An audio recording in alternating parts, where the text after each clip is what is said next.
shores of Lake Nona, just in the shadow of the Orlando International Airport. College Match Day has returned to these grounds, and it returns with one of the great rivalries in college tennis. Florida, the defending national champions on the men's side, against Florida State, and then Florida's women against Florida State's women. So both teams will be competing tonight in front of a sold-out crowd. Over 2,000 tickets sold tonight for this match.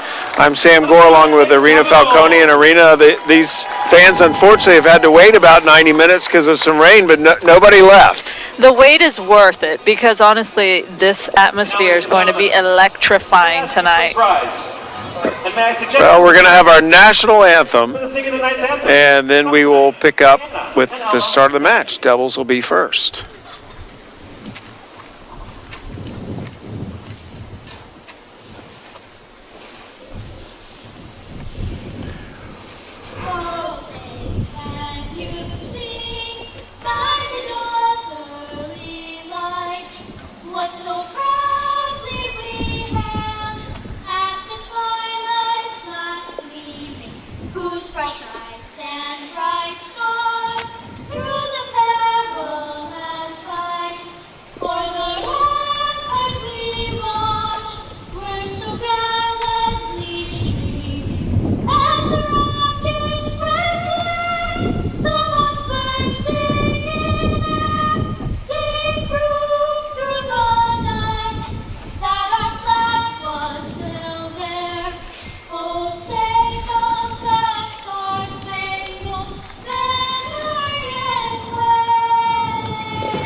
You see the wind blowing through the flag. We've had about a 30-degree temperature drop from yesterday to today. Right now the temperature's in the mid-50s. Yesterday it was in the mid-80s here, but a front has come through. It produced some rain earlier today. And so these are the faithful fans that want to see this rivalry.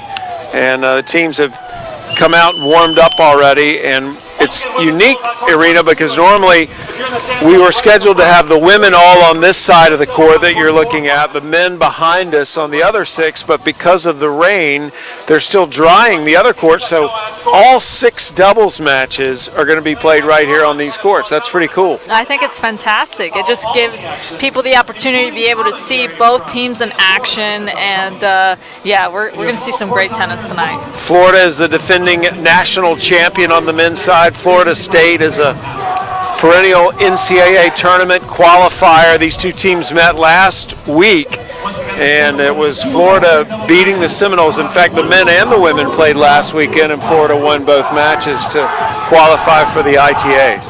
Bit of a rematch. I know that the FSU women had a tight match against the UF women, and yeah, the UF men are just very tough to beat this year. Coming from a national championship last year, they've got to feel good coming into this year. Florida last year beating Baylor on these courts to win the program's only NCAA title. Florida State coming to Lake Nona with just 6 players eligible because of some medical issues. In fact, last week they had to forfeit one of the courts, but tonight they've got enough to fill all 6 courts in singles and the 3 courts in doubles. So a fantastic effort by the Seminoles to come here and play this match. We talked to Jennifer Hyde, Florida State's coach, yesterday, and she's very high on this team.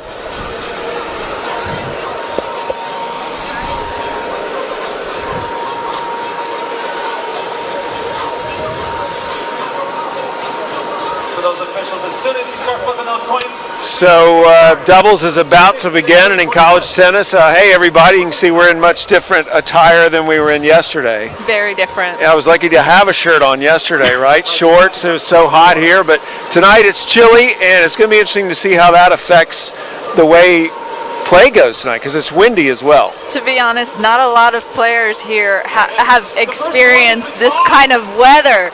I mean, they're Florida teams. Yeah. They're hoping for that sunshine. But, yeah, I think it's going to be a bit of a factor just in terms of the ball today. It might be flying a little faster than usual. Well, I'm assuming if you're watching on the TennisONE app tonight, you're obviously a big tennis fan. But let me just briefly explain how this works. So every team is going to put out 3 courts of doubles. They play a 1-set match in essence, and whoever wins 2 of those courts first secures the overall doubles point for their team. Doubles is worth 1 point, and then when we get to singles, every court is worth a point. And the first team to win 4 points wins the match. Last week on the men's side, Florida State actually won the doubles point and took that into the singles before the Gators overcame the Seminoles in singles. So this is a number 1 doubles. Ben Shelton, bottom left. Sam Riffis in the bottom right. Yeah, that's a good play there. The other thing to realize is it's no ad scoring. So you don't want to get down, if you're scoring traditionally, getting down love 30 on your serve is a big hole to climb out of. And this is a Poroy serving. He's partnering with Sebastian Arcila.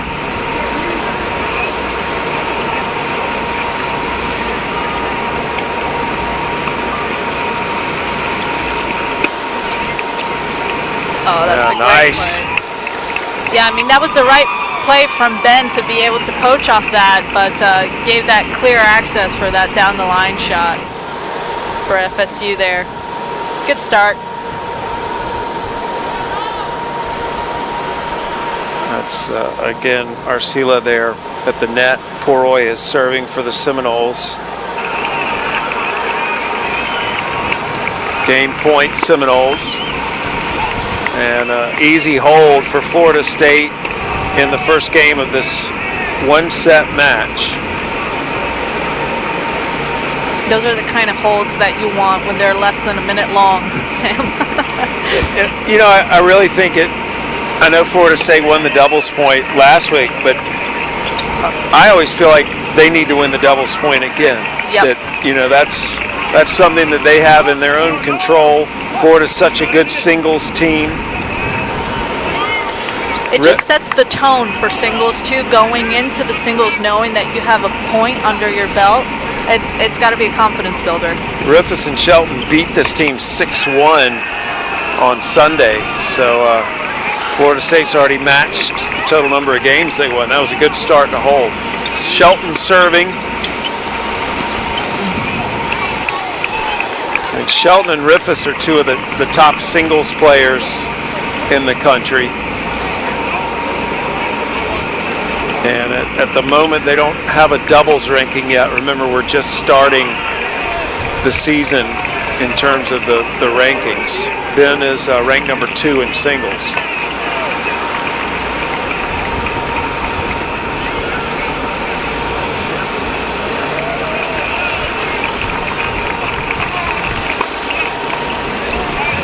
Shot by Riffis. So that's the one thing that I remember when I was playing. I thought it was crazy that they play Let's in the men, and then I remember watching it for the first time, and I was like, wait, he's got a second serve. But yeah, that's one of the neat things about college tennis. The men do play Let's here. Do you know why? Yes, I do. Okay. Yes, I do. I think it's because when they would get aced, they would A lot of say cheating. it was a let. Yes, that's right. That's right. That's right. Okay. It's just testing you. No, I appreciate it. Of course you know, Arena. I just didn't know if you'd say it. Yeah, there's a lot of talk about doing away with lets at the tour level as well, but not because of that reason. It might be a little different though on the tour level because they do have a device that does track it. Game point for Florida. Good hands from Riffis, so we're tied up at a game apiece. All the other courts in action right now, and everybody either in the second game or just getting started. It is so cool to look out and see all 6 of these courts, 3 with women and 3 with men.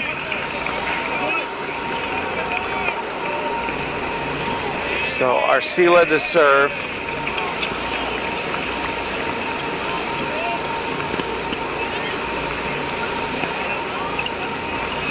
That wind is blowing toward the water. So it's actually going to be blowing in his face as he's serving on this side.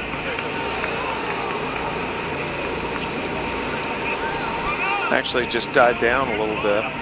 Yeah, usually I just look at the flag and see where the flag is going.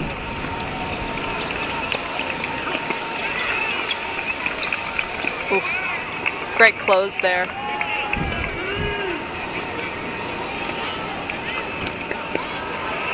Looking out across the courts right now, Florida State has a break lead at 2 and 3 doubles. And on the men's side, they're all on serve on the women's 3 doubles courts.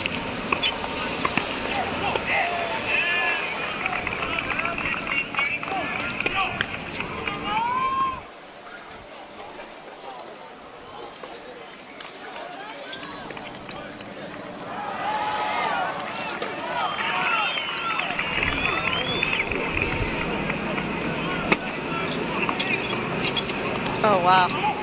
Oh, nice volley. Unbelievable placement there. And then let me tell you, Sam Riffis is fast. The fact he couldn't get there, that's a tough shot.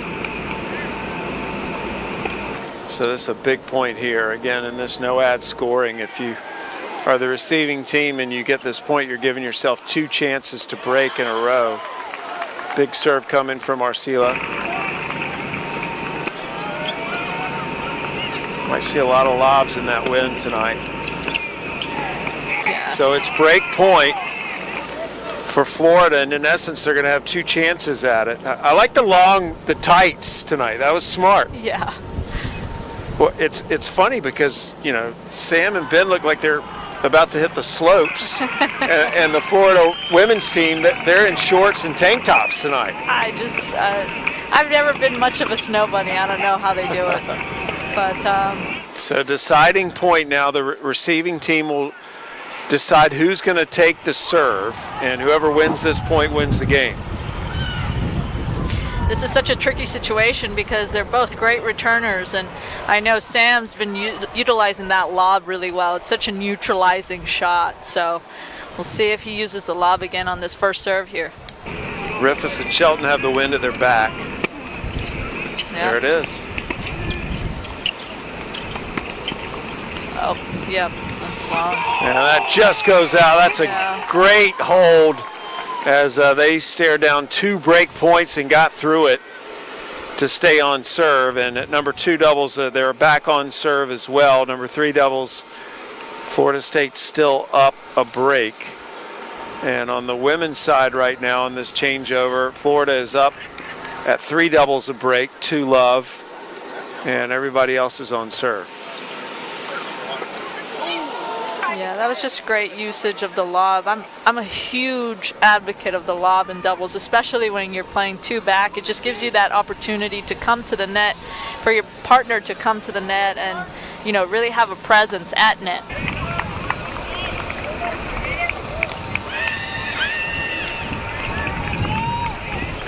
Ben Shelton, Sam Riffis both had the pleasure of playing in the U.S. Open last year.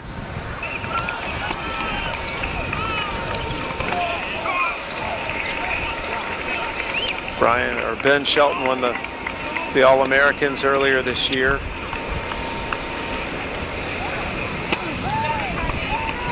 Oh, good hands.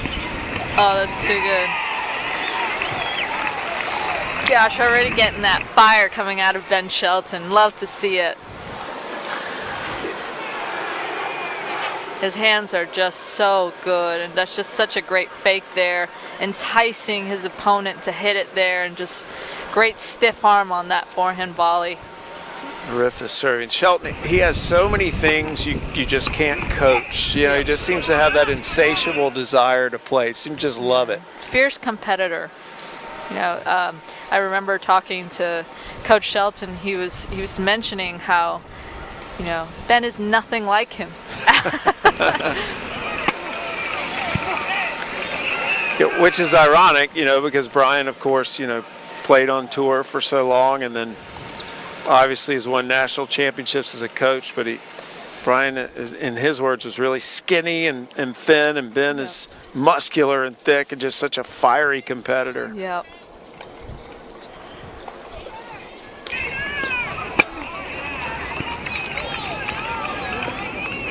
Game point for Florida to stay or go to 2-all.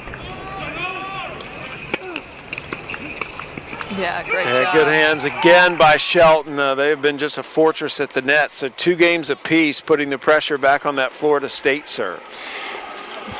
Both of these guys' volleys, they're just so fundamentally strong. There's really not a lot that can go wrong. It's almost they just have to put the racket out there and they'll make the volley, no problem. Look at the crowd, and it's an amazing crowd. I mean, these people had to wait 90 minutes in a cold drizzle here at the national campus and have all stuck around. You're really starting to feel the atmosphere when we get into the singles.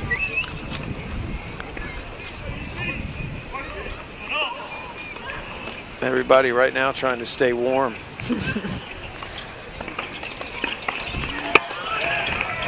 Yeah, I appreciate the hand warmers, Sam. Thank you for bringing them. No problem. You can hear the foot stomping happening already. It's one way to heat up. Yeah, especially in doubles, you're standing around a little more.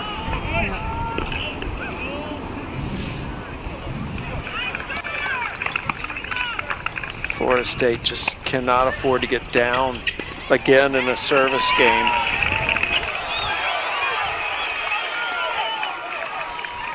Well, that call by Rifus, going to have another first serve.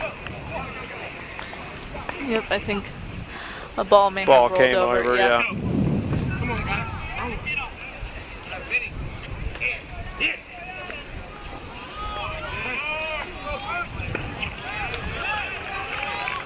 Florida's women are out in front at 3 doubles. Florida State's women in front at 2 doubles. And Florida has a break lead at 1 doubles on the women's side.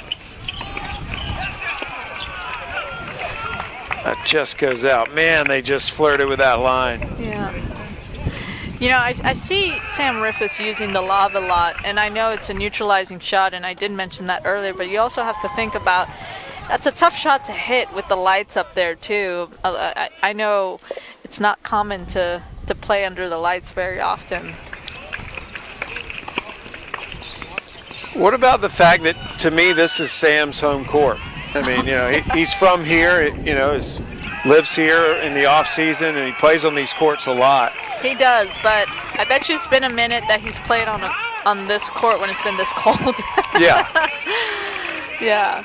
And I mean, Ben Shelton last year clinching the national championship. I have a feeling he feels pretty comfortable in these courts as well.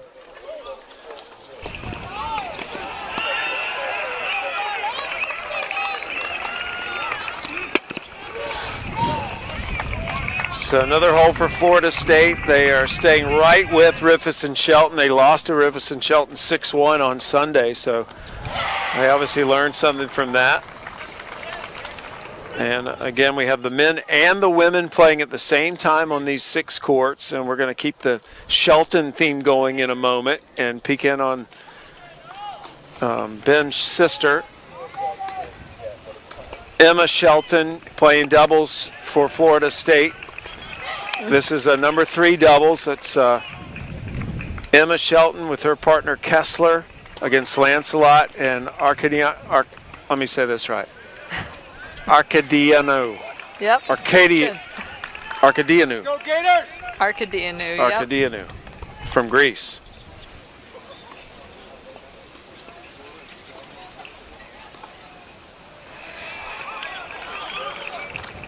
And it's a quick start for Shelton and Kessler.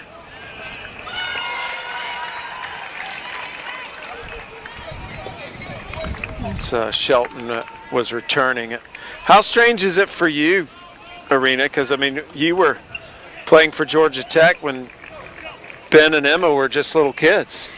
Honestly, it's been truly, from a very emotional and sentimental side of things, I've just been enjoying every second of seeing their development and seeing their story. And I'm close friends with Lisa as well, and I asked her today, I said, how are you doing? And she just looked at me, just couldn't be better.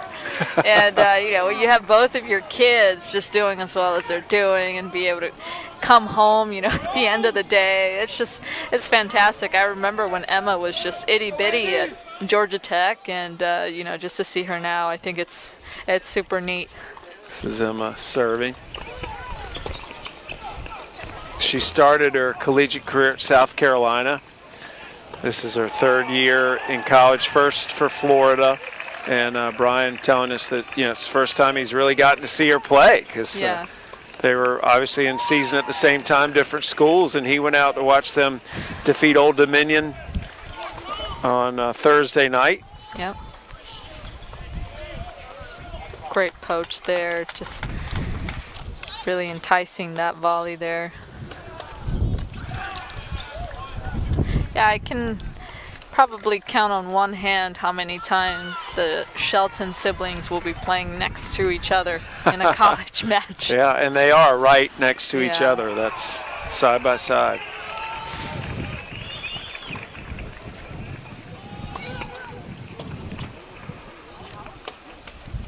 That serve was called out. Close call there. Yeah. Players call their own lines. The umpire's just there if a player wants to get them involved. Umpire in college does not overrule based on sight. Player has to go to them first. Yep.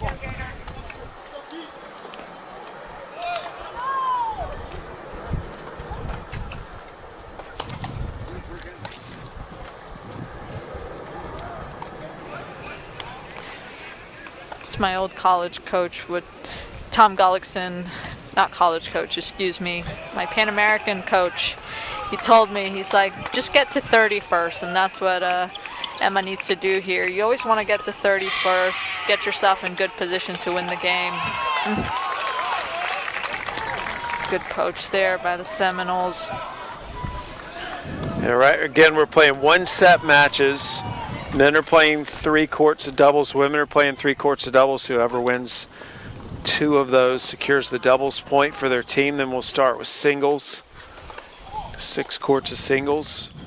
Right now, getting close to finishing a couple of the men's sets. 4-2, Florida State got the break against Rifus and Shelton. Great deep backhand. That's a great deep backhand, and just knowing that you have that doubles partner that is just putting so much presence at the net just caused that error.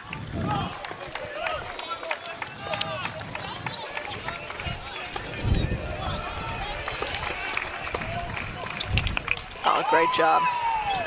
Yeah. When we joined this set, it was 3-love Florida. And now Shelton with a chance to get our team to 4-1 here.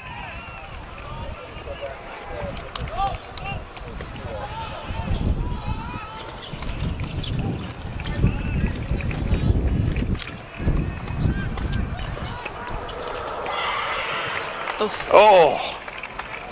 That was the right play. I think she just took her eye off of it just for a second.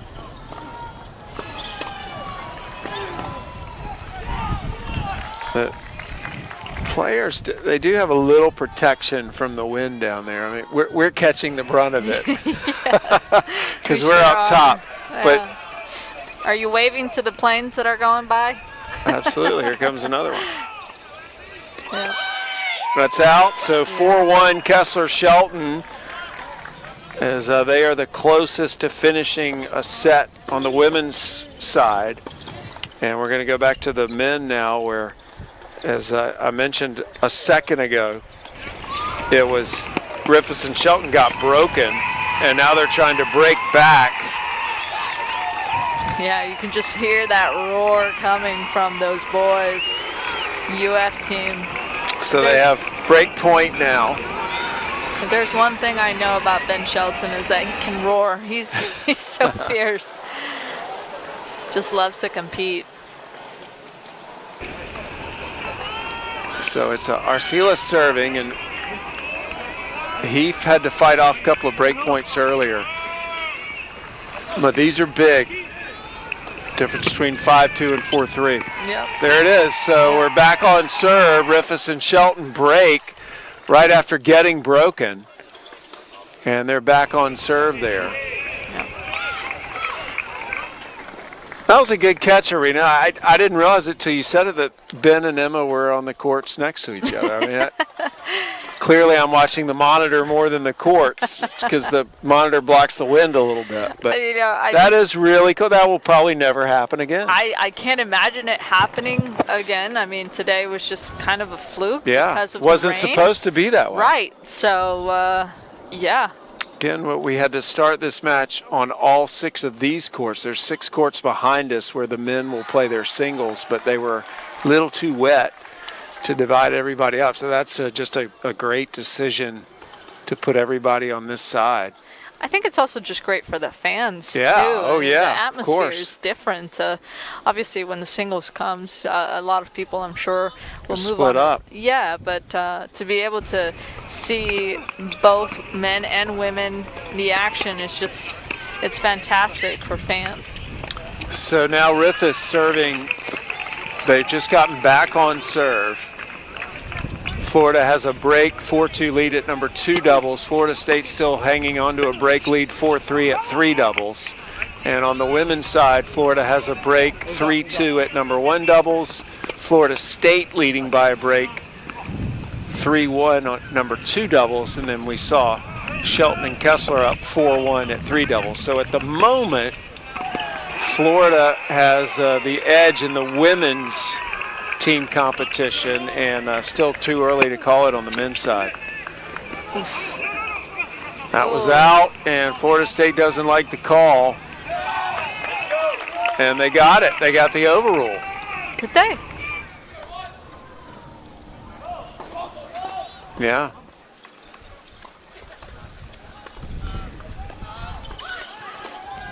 So it's love 30. Big point here. Oh, boy. He was in position, just once again, just took his eye off of it for a split second.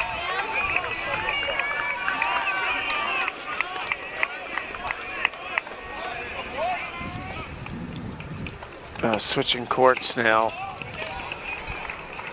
This is Brahane and Petrovic against Valle and Shelby. And it's Florida with a chance to win the set here. And I mean that they would only need to win one more to secure the doubles point. Remember, Florida lost the doubles point to Florida State last weekend.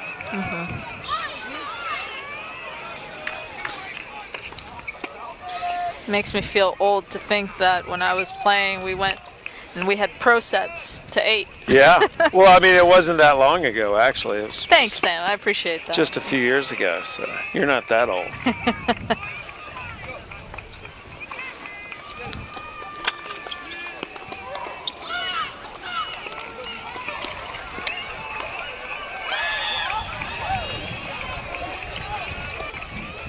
This is a must-win game for Florida State. There's that lob. Yep.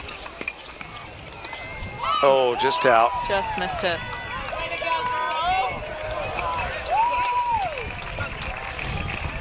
Volley, missing the volley.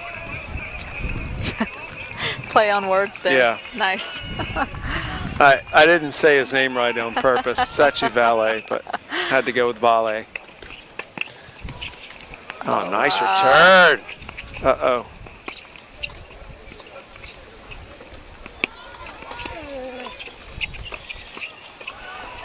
Oh, wow. What a point. Just fantastic court coverage from both teams. Wow. Shelby, the freshman from Amman, Jordan, with this volley. Just look at this return, too. Just neutralized it. Oh.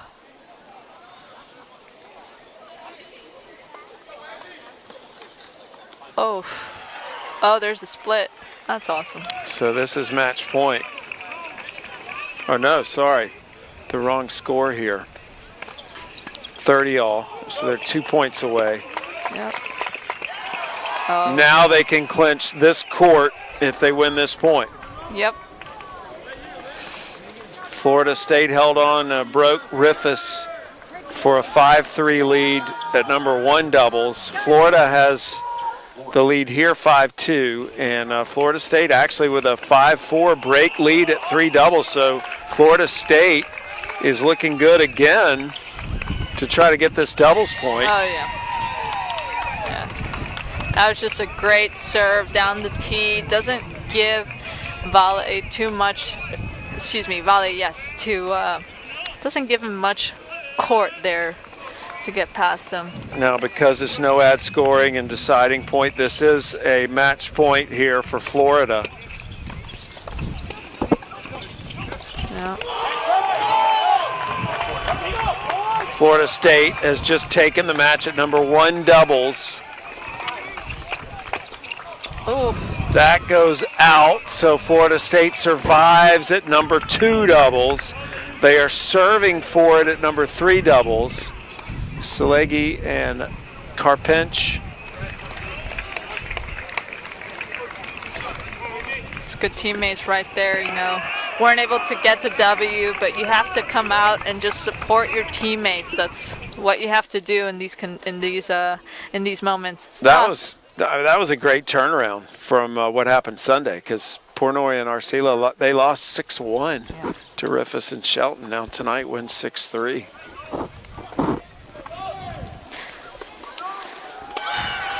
Florida getting close on the women's side to winning 3 doubles, Shelton and Kessler.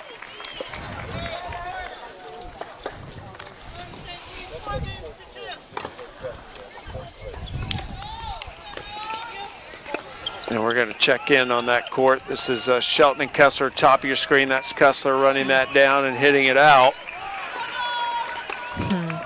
This could give Florida their first win of the 3 doubles courts.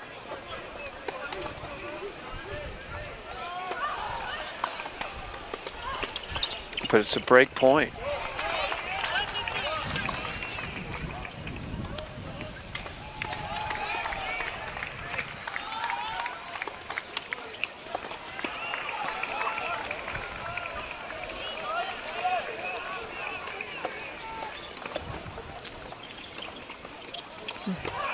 It's out, and so Florida State stays alive here at number 3 doubles.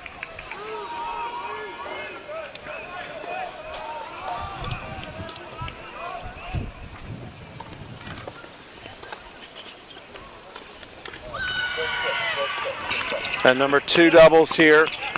Oh, sorry, this is not. This is number 3 doubles. Salegi and Karpinchev. Oh! That would have given him match point. Oh, man.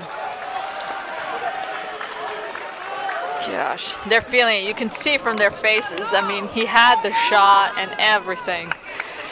That one might hurt, but that's the thing about college tennis, especially doubles. It's so fast-paced. You have to be able to turn around and just be ready and get ready for that next point. That could be very costly. Yep.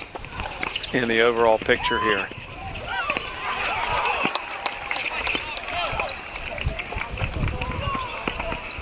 Yeah. Oh, what a backhand, and now it is still deciding point. So it's match point for Florida State, break point for Florida.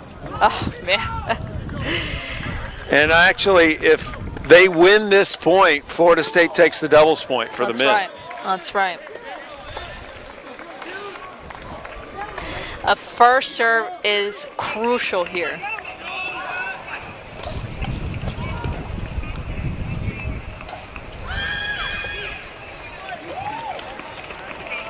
Gonna I'll go ahead and call a wide serve with a fake. Oh, not even close.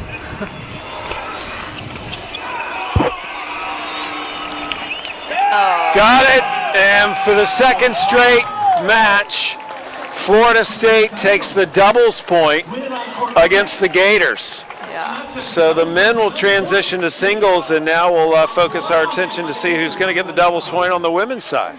Yeah. Wow. That was clutch. Yeah. Men's singles matches will take place on court 7 through 12. There will be a break in between.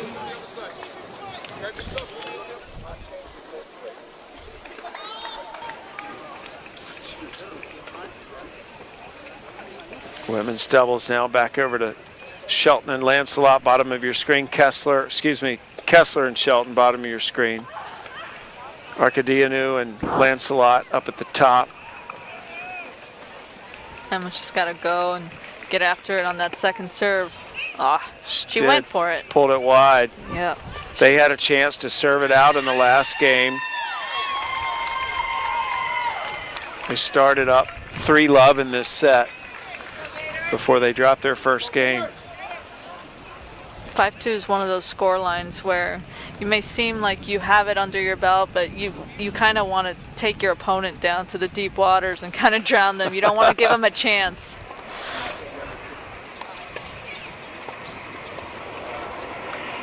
Oh, that's bad luck there. Net helped her there. Yeah, Florida State making a little run here, trying to keep this set alive. Florida looking for a match point at number 1 doubles. This is Briggs and Zane. Zane serving now for the Gators against Hule and Jacobs. Yeah, got it. That'll do it. Okay, so now the Gators need to just win one more of these courts, and they're going to take the doubles point. Oh.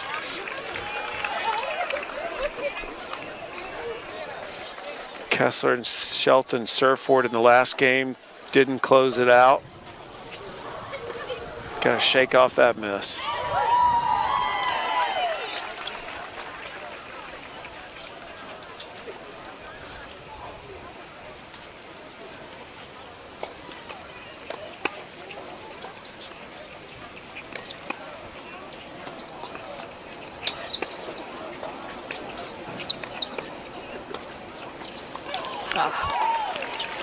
So it's match point for Florida, and it would give them the doubles point if they can win this deciding point. Yeah. It's so interesting because on tour, and the WTA tour and the ITF tour, you don't play ads either, but at a Grand Slam you do. Yeah. It's just, it's very odd to me. I love the no ad. I think I do too. It's more fun for the fan. Yes, absolutely. Match point for Florida. So Kessler's going to have a second serve here to look at.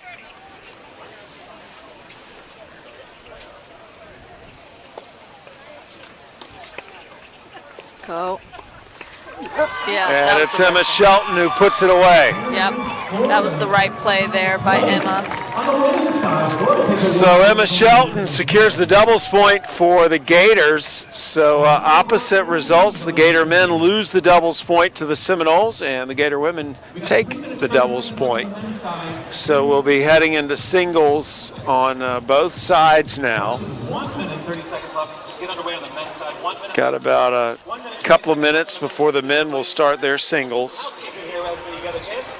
Women's singles will be underway. 1 through 6 right left here in the stands.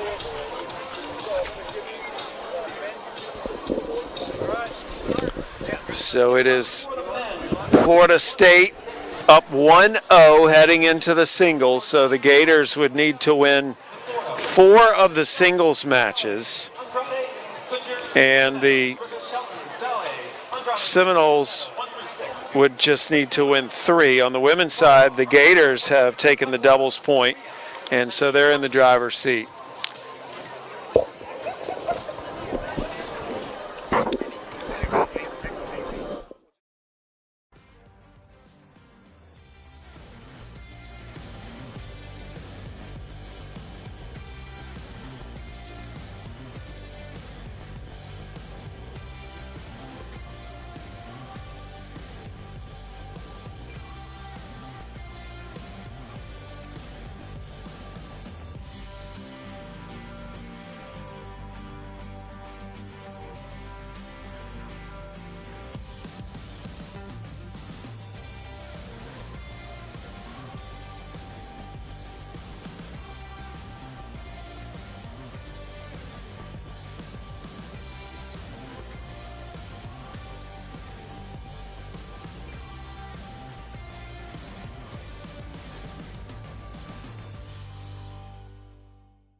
Okay, we're moving right into singles. It's actually started now on both sides as, again, the schedule adjusted tonight because of early rain.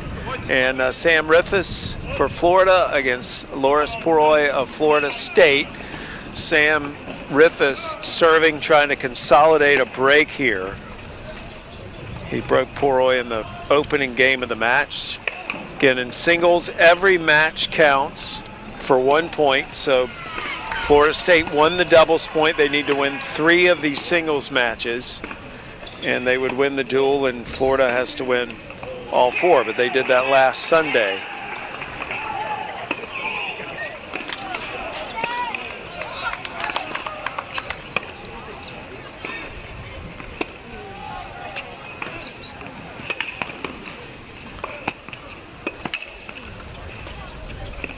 And Rifus consolidates his break. He is the NCAA reigning singles champion. And it's hard to find a hole in his game, Arena. You know, I was just going to say that he just does such a great job from defending from the back. And then the moment he sees an opportunity to take the court and come forward, he does so. And he's not afraid to, you know, come to net. He can hang back. He does it all. Poroy serving, looking for his first game. This is a tough matchup. But last week, Poroy actually won the first set against Rifus, and they didn't finish that match. So this was a tough match for Rifus. They went to a tiebreak in the first set.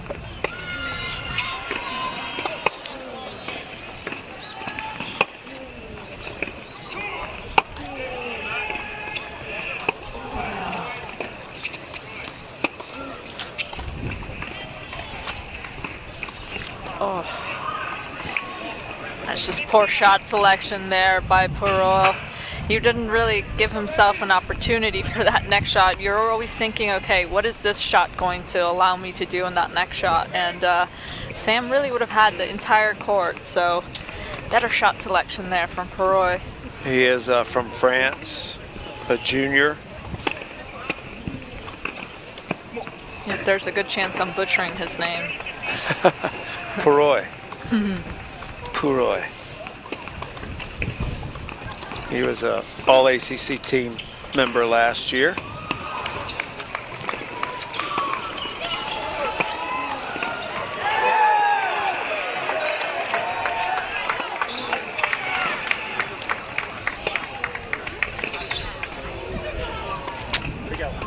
Well, Rifus was there. Poroy, to me, Irene, it looks like he's just trying to move Sam side to side. Yes, I think he's actually trying to be the one that's dictating, kind of take away that Rifus power when he does get forward in the court. And, you know, typically you see French players be more grinders, heavier, spinny players, clay courters, and, yeah, he might be trying to do that today. Much better service game than his first. And so he is on the board with Rifus up a break here to start the match. Sam Rifus is Tanner Stump, associate head coach, talking to him. And for Sam, he has the benefit of playing where his family lives. His mom works here. His girlfriend lives here as well, Cece Bellis. Yeah. So the feel-good factor is high for Sam here, right? Absolutely. And knowing how well you've done here, I mean, that knowing that you've gotten so many wins on this court, it's got to feel good, comfortable. Well, the best moment of the Florida men's program's history happened here last year. It's their first and only NCAA men's team title, and then Rifus capped it off with the individual singles championship. But now they got to do it all over again. They lost to TCU earlier this week on a trip to Texas, but then rebounded and beat Texas a couple of days later. Yeah. Florida last week in the rankings, they're probably going to move up because Tennessee was ranked #1 this past week and they lost to Ohio State. So it's Florida should move up in the rankings as a result of that, but rankings don't really mean all that much right now. NCAA championships will be in May at University of Illinois this year.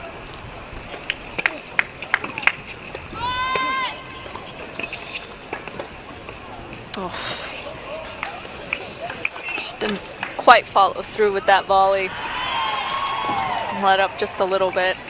And I wonder how much of an equalizer the weather is tonight as well. I mean, when we came on the air, it was 55 degrees and windy. I don't think it's changed that much, to be honest, Sam. Sometimes those hands get like stones out there. I'd probably say the one factor, I have a feeling that the ball might be moving a little quicker tonight through the air.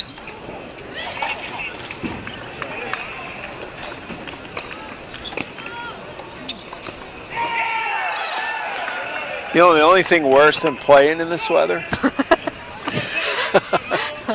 I'm waiting for commentating at the top of the stands. I'm just kidding.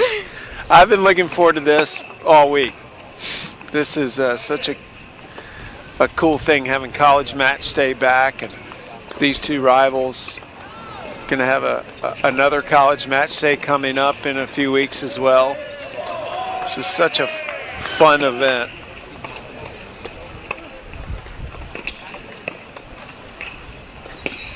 Nice volley. I just love the fact that Sam Rufus lost that previous point at net, but next point you find him at net again, and that's the one thing that I think Coach Shelton is constantly explaining to his players is, you know, you just got to keep going, getting after it. Even if you do make a mistake, you just have, if you're doing the right things, you just have to continue doing it. Game point Rufus to try to get up 3-1 here in the first set. #1 singles. And he does. I wondered, Arena, in the Australian Open this year with the success of Max Cressy, and I don't know how familiar you are with his story, but how he basically, after his freshman year, decided he was going to be a serve and volleyer. And that was what he was going to do, and he took a lot of losses. He couldn't find people to hit with a lot of times because everybody just wants to hit, but he stayed committed to that game plan, and now he's, you know, pursuing the top 50 in the world. Yeah. And I wondered if any other college guys would take a look at that and say, I'm going to be a serve and volleyer. Well, with his, you know, like his stature and his serve, I think that is the right play. Someone like Sam Rufus maybe is more of an all-court player. But yeah, I didn't know that. That's really cool. So we have obviously switched over to the women's side. That's Emma Shelton walking your way through the picture, as this is on the opposite side of the courts here. The way this complex is, the fans are in the middle. There's 6 rows of courts behind that shot, and then 6 rows of courts here. And there's Emma talking to Lauren Embry. 2-time national champion. Back when she played for the UF team, 2004. No, excuse me, 2000 and. It was like 12 or 13, wasn't it? Somewhere in there. Yes, I think it was 2010 and 2011. Yeah, she had an unbelievable college career, and all these girls are so lucky to have someone with her knowledge, her competitiveness. I mean, and just everything she experienced as a Gator, to be able to go and, you know, give them that knowledge is great. I spoke to her a little bit this past week, and they have all the same mindset. It's just consistency day in, day out, and just to be competitive every single time. Arkadianu is up 3-love here. Fantastic start at #5 singles for Florida State. Remember, the Seminoles will need to win 4 of these singles matches to defeat the Gators. The Gators took the doubles point. They're looking for 3 wins to try to clinch.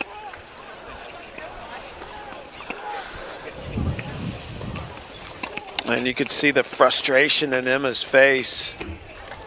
Yeah. Last October when I was watching her with Coach Shelton and his wife Lisa Shelton, that was the one thing that he was telling me, is that she can get quite fiery and a bit emotional. Not necessarily a bad thing, but she definitely releases some of her energy out there. Emma won this matchup last Sunday 3-2.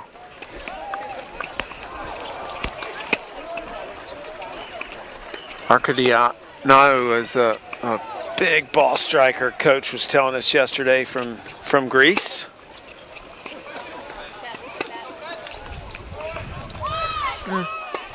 That was just out. Emma seems to give herself a little more room for error on her ground strokes. She just makes so many balls, stands back, and she entices her opponent to go for that shot, that low percentage shot a lot of the time, as you saw there. Well, in terms of the women's singles matches right now, they're on serve at 1, on serve at 2. Florida State has a 1-break lead at 3, on serve at 4. Here, Florida State has the break. And Florida State also a break at number 6 singles. So the Seminoles looking good in the first set on the women's side. Again, Florida won the doubles point.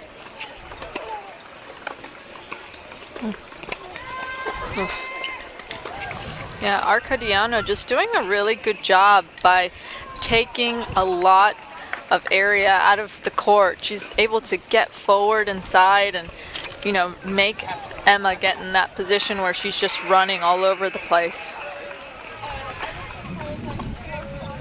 30-15. Again, this is no ad scoring as well.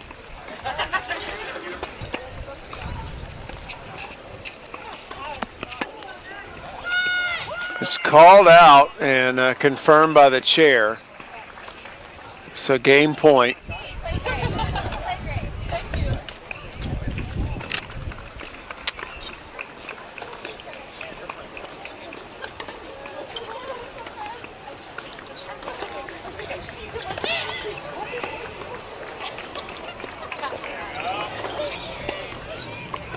And it has just not gone Shelton's way. Arcadiano overpowering Shelton at the moment, and therefore has the 4-love quick start. This is one of those moments where Emma just has to kind of put those 4 games behind her and, you know, look in to see how she's going to change things from now on. Surprising result here, number 6 singles. Carpenshift of Florida State, he hasn't lost a game yet. Nate Bonetto is playing number 6 tonight for the Gators. And Carpenshift, strong start. He was a top 50 junior in the world rankings.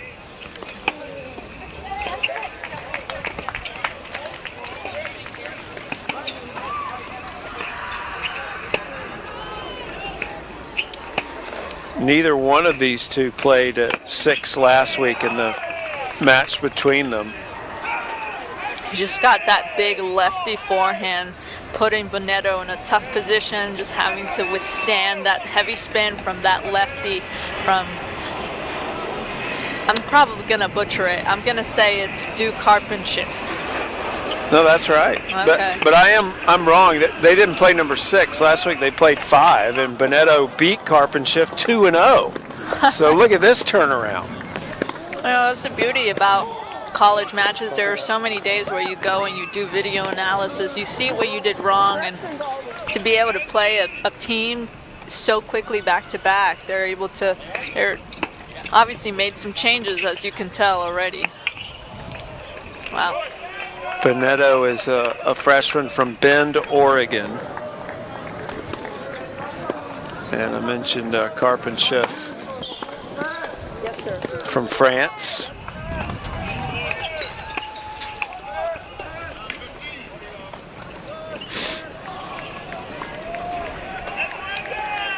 Set point.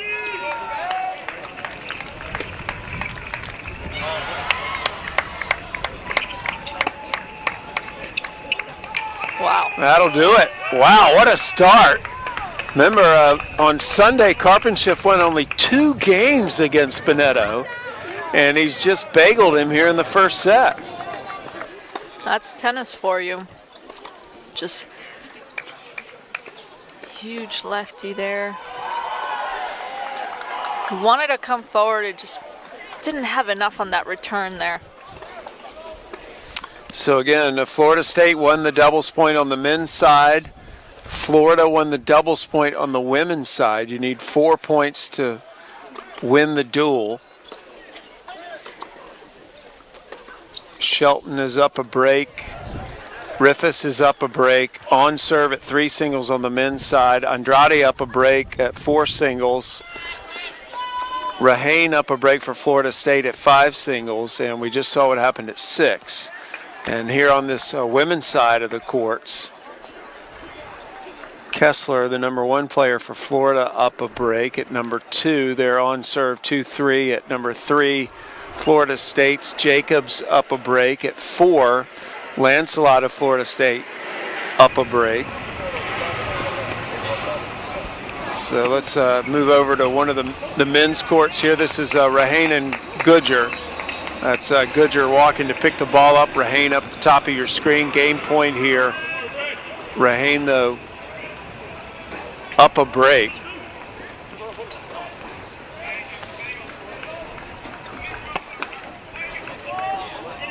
This Florida State team had the number 1 rated recruiting class in the country, the freshmen that are playing for them this year. Rahane's one of those freshmen from Algeria at the top of your screen. Goodger back for the Gators, his senior season from England.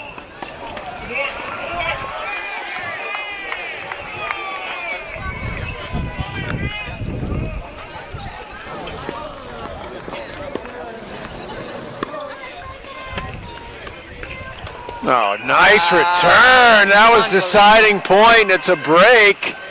And Florida State looking strong here in these 2 singles matches that we've seen down at the bottom of the lineup at 5 and 6. That's a 5-2 lead now for Rahane. Let me tell you, that is a very good lefty serve. Look at where he's having to hit that ball outside of the court. He's not even in the doubles alley to hit that passing shot. Unbelievable shot there. Well, we haven't seen Ben Shelton yet. He's number 2 singles. He is up a break.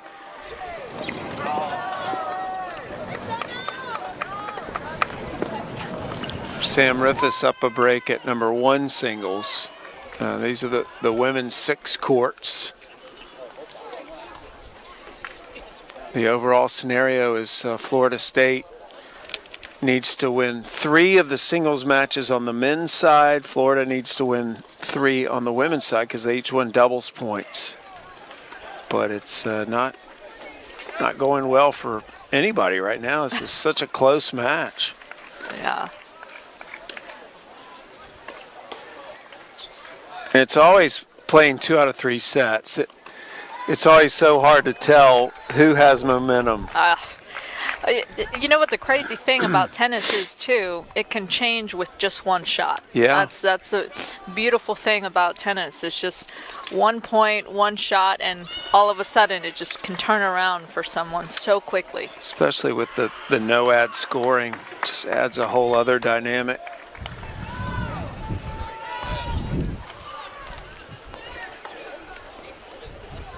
So we're sitting on this wide shot of the women's matches right now. Court 1 will go up there. McCartney Kessler serving for a 4-2 lead against Petra Hule. Hule from Australia. Close call there. Kessler, a grad student from Georgia.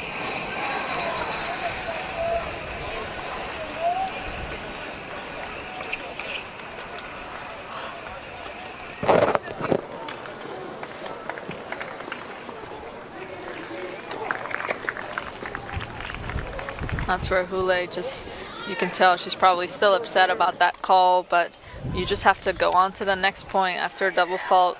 All right, you have to just forget about it.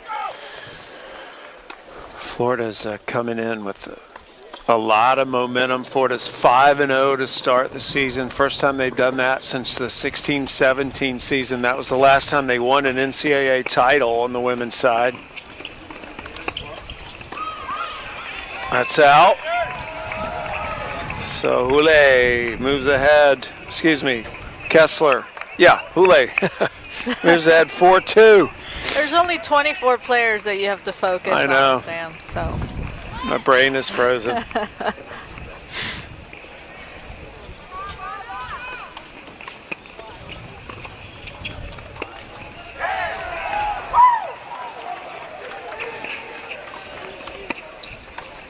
Oh, wow. That's about as flat as you can hit a forehand there. Not much can go wrong. Big ball striker, Kessler there.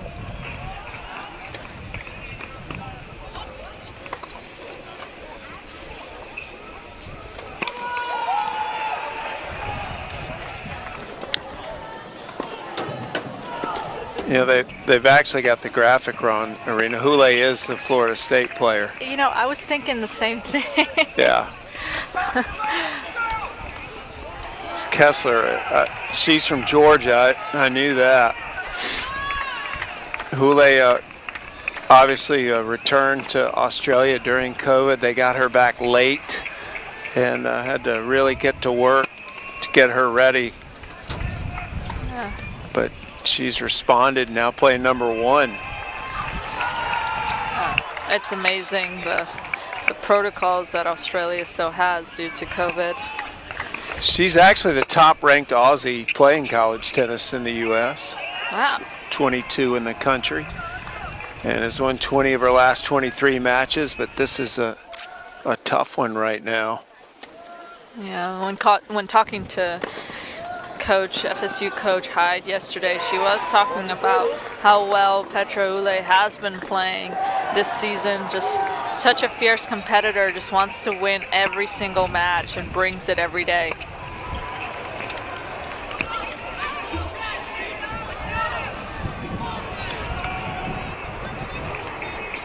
Jennifer Hyde, the head coach, moving through and getting in Hule's ear. Winningest coach in Florida State history.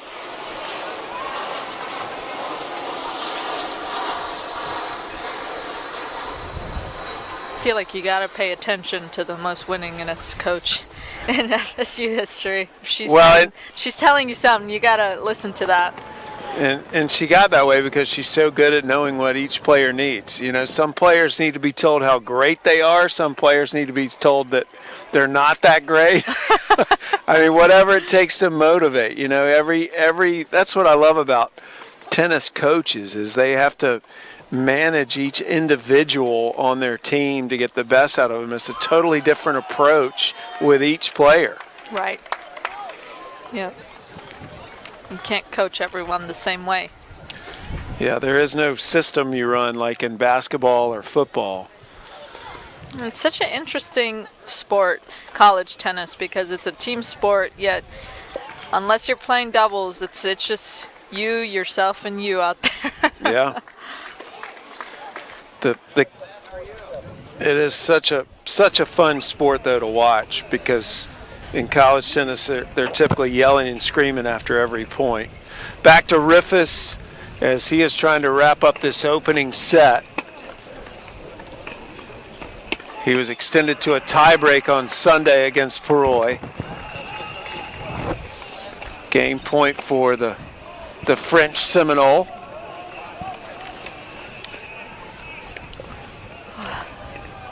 Ben Shelton up 5-2 next to Rifus against Arcila. Duarte up 5-3 for Florida at 3 singles. Andrade and Thangoana on serve at 4 singles. Rehane has won the first set at 5 singles, and Carpenshift, we saw him win the set 6-love at 6 for Florida State.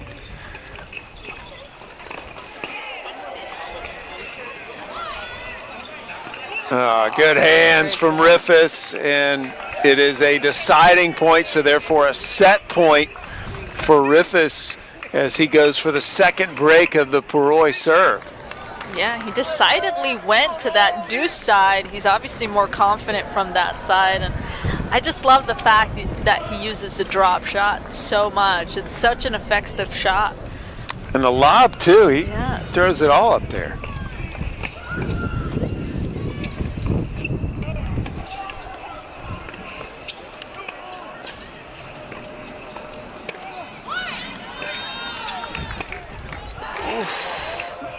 Rifus netting the forehand, and Perroy stays alive, so the pressure falls back to Rifus after this changeover. He'll try to serve it out. Ben Shelton next to him is 2 points away from winning this first set. But it's now 40-30. Arcila serving and holds. So now Shelton will try to serve it out.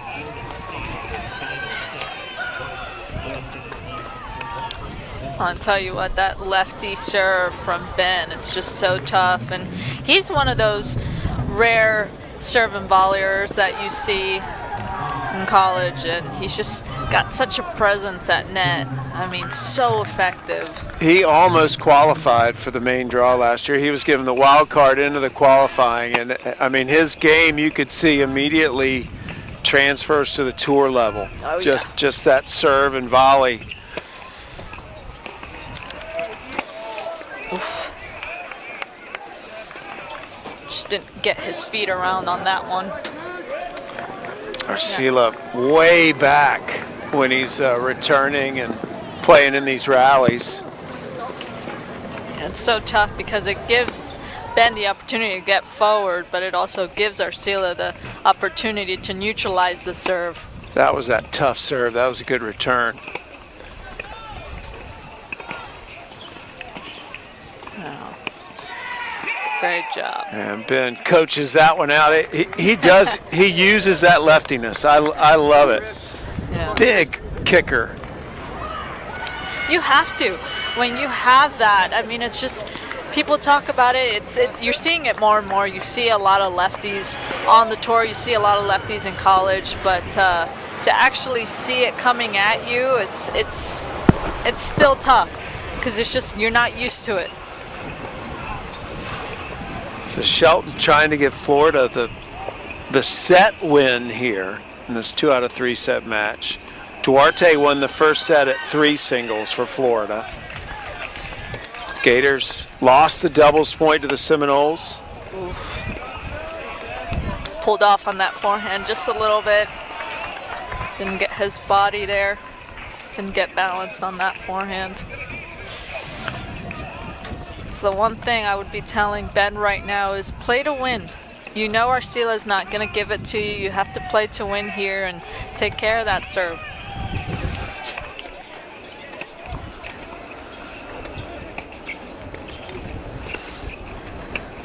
Oof.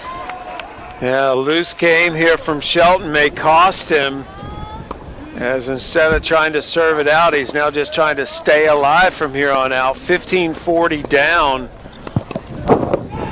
Arcila just doing a really, really good job of neutralizing that Ben Shelton forehand by using his slice very effectively.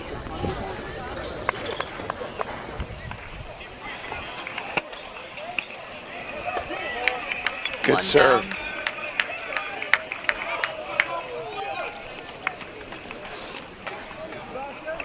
This no ad scoring though. Shelton is potentially facing 2 more break points.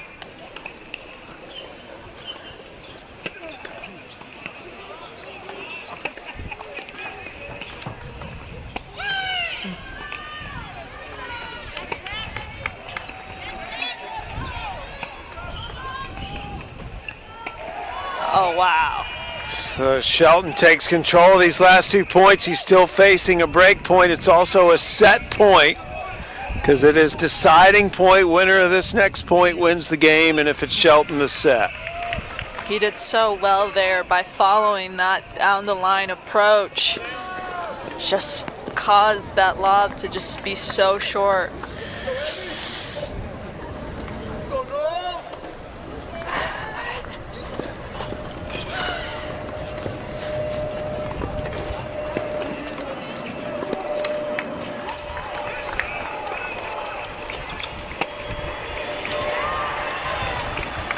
Ben traditionally has a very good second serve. Oh, he double faulted. You jinxed him. Come on. Jinxed him. And so Ben Shelton, instead of serving it out, he basically, it looked like he hit another first serve there. Oh, man. Didn't go for the big kicker. And so Arcila's still with hopes here. That was what impressed me so much with Ben at the U.S. Open in the qualifying this year. Was just he got himself out of so many jams. He was so composed. When he was up against it, he would tend to come up with the right shot. Here's where we stand right now. Remember, Florida State needs to win 3 singles matches to win the duel. Florida has to win 4.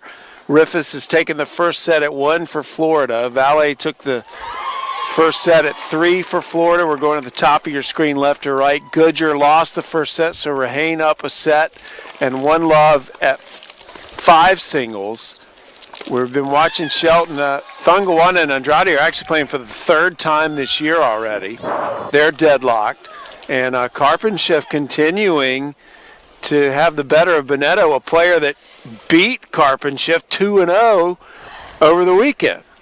It's just amazing how much it can turn around in 1 week, isn't it, Sam? That's yeah. Impressive. Over to court 1 on the women's side. Hule sitting there. And she has come back against Kessler. And so now they're sitting here. It'll be Kessler serving. So technically on serve, but Hule's done a good job fighting back in this set.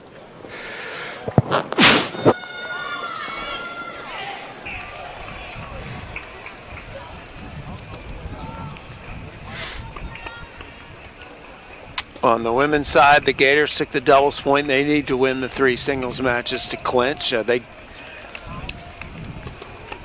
have struggled so far. Florida State's already up a set on 2 of the courts. 40-30. See, I should have asked Lauren for that sweatshirt. I was a little off with my attire today, Sam. Well, we live here, so this is very strange to us. Oh, man. It was 87 yesterday, right? Yeah, it was. Just wanted to make sure. And Gainesville and Tallahassee, it gets cold in both of those places. So maybe they are used to it more than we think. yeah, they are.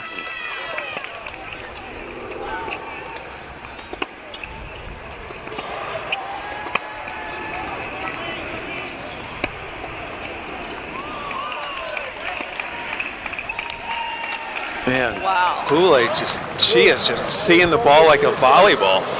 You know, just watching her a little bit, there's not a lot that is going on fundamentally that can go wrong in Hule's game. She's got a very, very solid forehand and backhand, and did really well by really hiding where she was going to go with that forehand there.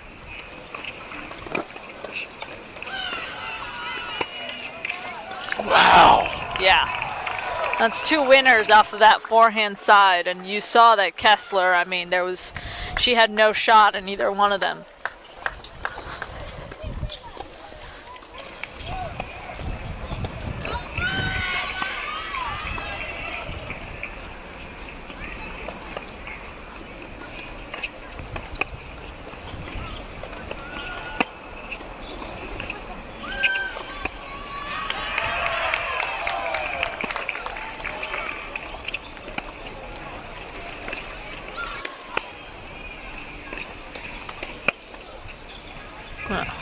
I just missed it. That's really her first error, but they're errors of aggression. She is going for it. You know, one of the things I realize in Ule's game is that she stays so still as she hits the ball. Does really well technique-wise on both wings. We're going to move over to Shelton really quick right now as it's set point for Shelton off the Arcila serve. Remember, he didn't serve it out in the last game, but he wins it on the return. Shelton responds. There's that fiery competitiveness you talked about. Yeah, and that was just great job by Shelton, moving that ball around, causing Arcila to hit that one-handed backhand that we haven't seen so much because he loves and uses that slice so well. So well done by Shelton getting that break to get that first set.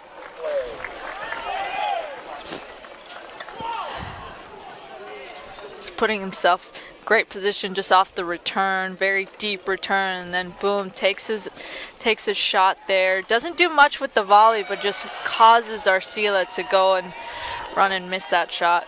Well, the Gators have responded in the singles. They dropped the doubles point against the Seminoles for the second straight match, and now they're on the verge of taking a one-set lead at the top four spots. Riffus won the first set. He's up a break in the second. Shelton just won the first set at 2. Duarte Valle won the first set at 3 for the Gators. Andrade is serving for this first set at 4. Now, the Seminoles have won the first set at 5 and 6. It's a dogfight right now. Yeah. So again, the Gators need to win 4 of these singles matches to get past the Seminoles. Seminoles need to win 3 of them. That's on the men's side. Opposite is true on the women's side of things. Hule did win that first set, by the way, at number 1 singles that we were just watching. So the Seminoles have actually won the first set at 3 of the courts on the women's side. They need to win 4 singles matches.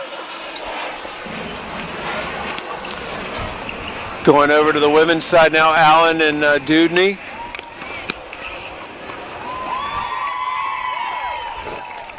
Dudney using that great presence at the net there, being able to put away that volley very handedly there.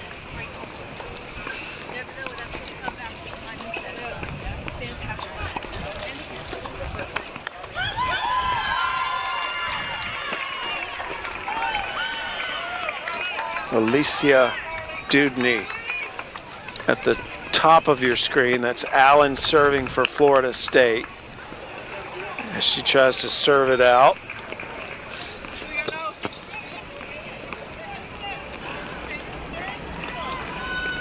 Allen from England, a sophomore.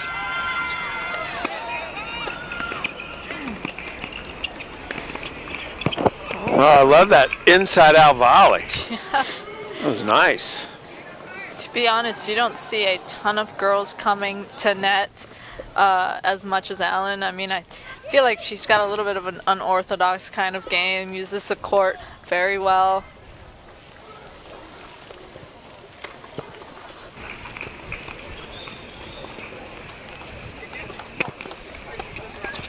So 2 British players facing each other in U.S. college tennis. That was out. It's a great job by Allen to get it 30 all. Put a little pressure on Dudney here. See, they're from England, so they're not cold. This is a summer day in England. Yeah, they're both wearing tank tops. I'm over here with my hand warmers. 53 degrees, no problem. Easy.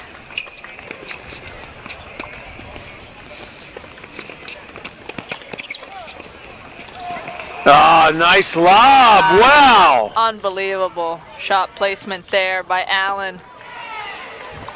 Set point, and it would give the Seminoles another first set win. They have taken the first set at 2 of the courts, or actually 3 of the courts in singles.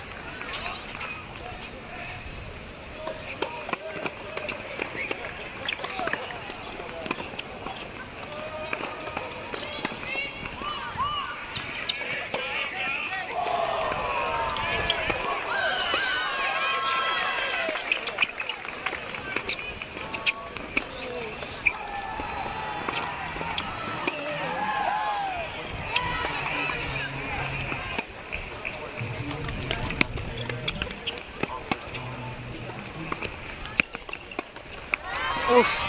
Just missed. Still a set point. It's deciding point. Remember the Gator women undefeated this year. They've started out 5-0. Dudney doing a good job there by holding Allen off. She's got a lot of shots, Allen. She likes that chip forehand, likes to use that high heavy forehand as well.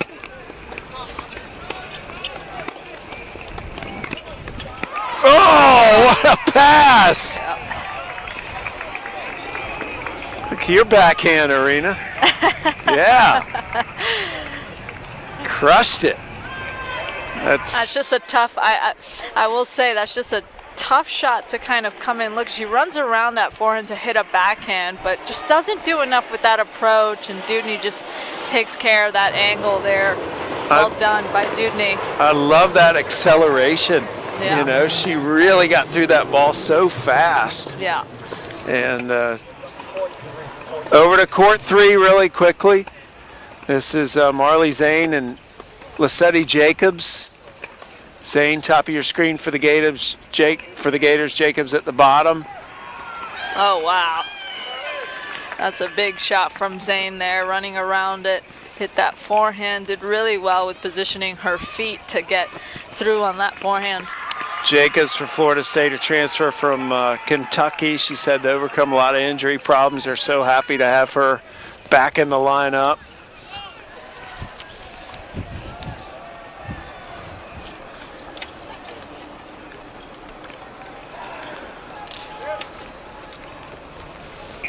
Zane from Sugar Land, Texas.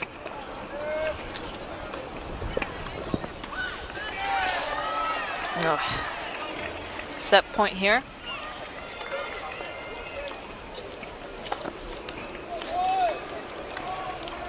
Zane trying to give the Gators a first set.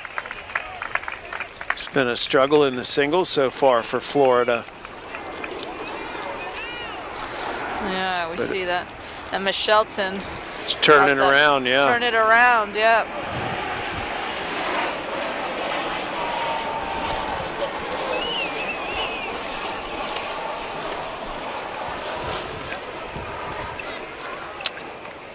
Breezy night. Jacobs catching that toss twice. Do you think you should be able to catch the toss? It's a big debate right now. Brad Gilbert says no way. Yeah. I think that sometimes you do need a bit, a little bit more time. I don't think that they're You don't have a problem with it? I don't have a problem with it. Because if you're going from it takes so much more time, it really doesn't. It's maybe 3-4 seconds. But you see someone like Novak, 17 ball bounces. So I mean, I don't mind it at all. Still set point for Zane and the Gators here at number 3 singles.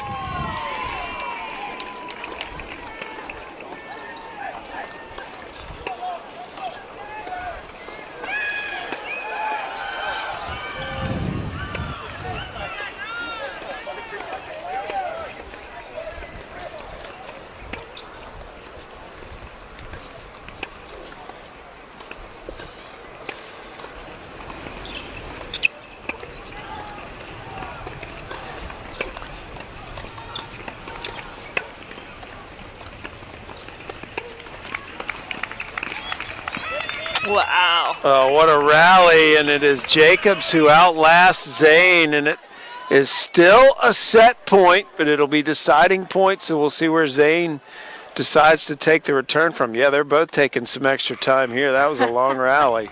A lot of backhand exchanges there. Zane was trying to do a good job by switching it over and hitting to that forehand side by Jacobs, but well done by Jacobs, just staying with it, taking that extra time here.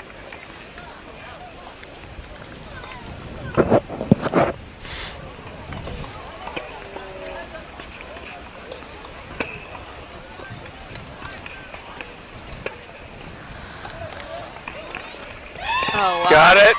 Yeah. So the set goes to the Gators here at number 3 singles as Zane closes it out. Zane did a good job there by, just taking time away, getting inside the court, going for that forehand inside in. Tough shot to hit. Jacobs was just too far in the court there. So talk about turnarounds. Look at what Emma Shelton's done here in the second set after dropping the first 6-love. Oh, man. This is why I say you don't bet in sports, but that's just me. So Emma dropped that set 6-love. She's responded, hasn't lost a game yet here in the second to Arkadianu.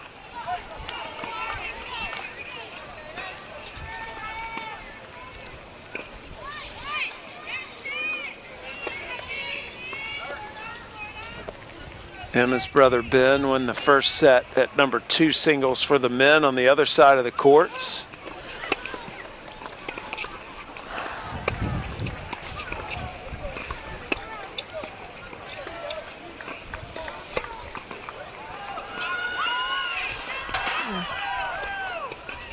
It's interesting, Irina, you said earlier that you felt like Shelton would just be grinding it out and waiting on the air, and she's getting it now. Yeah, I remember watching her last year with her dad, Coach Shelton, from the men's team, and he was just saying how she does so well. She can always resort back to that grind, and I'm just going to hang here, and I'm just going to keep getting balls back. But the moment she is able to take balls away and just get a little bit more aggressive, she's deadly out there.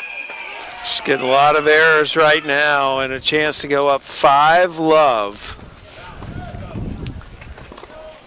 Again, these are 2 out of 3 set matches. The Gators won the doubles point. They need to win 3 singles matches to secure the duel, but Florida State has the edge in the majority of the singles matches at the moment, at least after a set.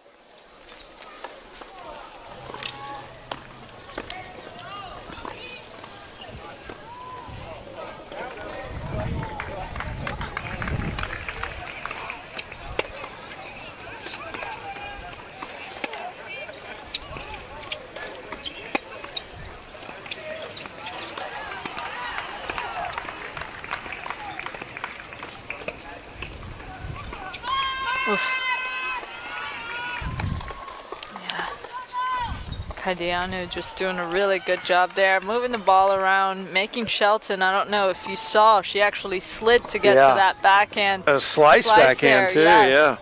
Yeah. Love it. I've never understood how players can do that. Oof. Really? No, I just, You could, I mean, not really because I can. I mean, really because you're practically still on tour. Yeah, you see it so often. I mean, obviously with Novak, you see him just slide like crazy on a hard court. It boggles my mind.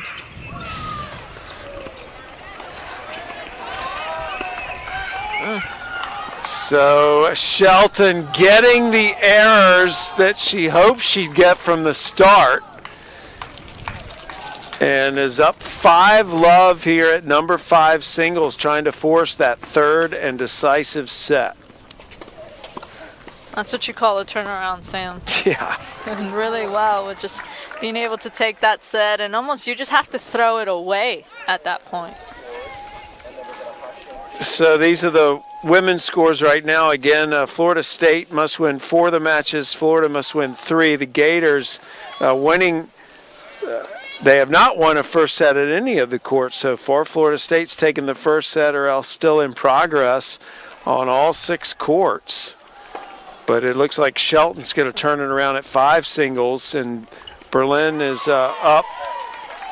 So here's the men's scores right now. Gators have to win 4 of these matches. Rifus is a game away. Shelton is up as well. Valet up. And Karpenschiff and Bonetto's done a good job coming back to 4-all at 6 singles. Andrade winning the first set. So that's just so close.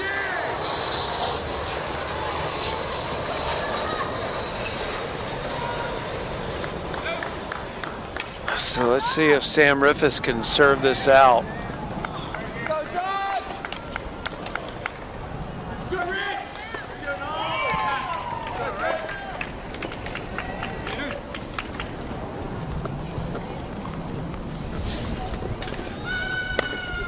Gosh, it's just such a fun atmosphere, college tennis. It really takes me back.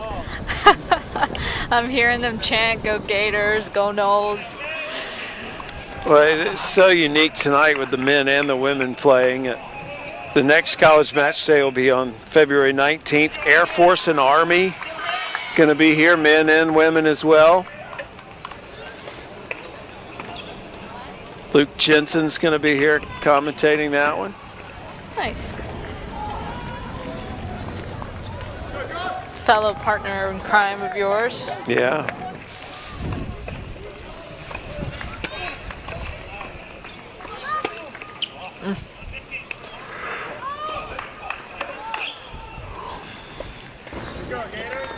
You seem like 5-0, you may seem like you feel like you're cruising, but this is one of those moments as a coach where you make sure you're on top of your player. You're like, hey, let's get after it. You don't really want to give them a chance and give them that shred of hope to get back in the match.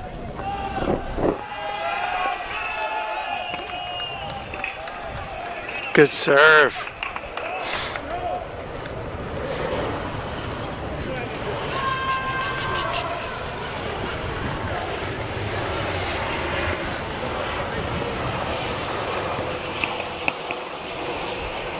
Griffiths coming back to defend his NCAA title this year, looking to possibly go to law school after graduation.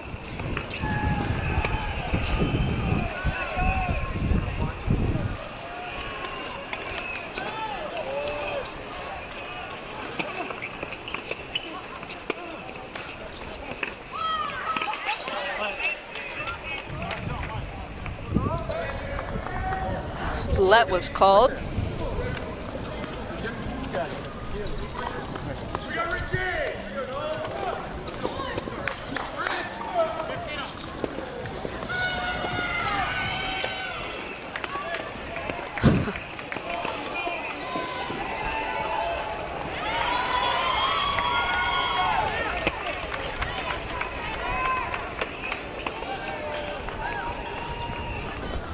Sam he's playing in a hurry. Yeah, I would be too.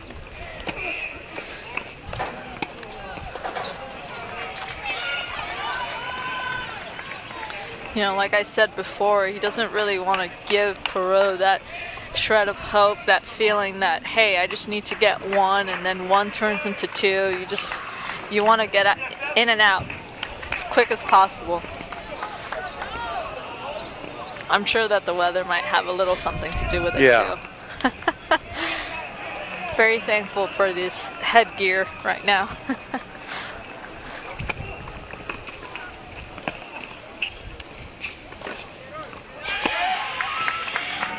Oh, good volley. That's great. Just stuck it. So good. Didn't have to be very fancy with that volley, just effective execution. Just did such a good job with that return to allow him to get inside that approach.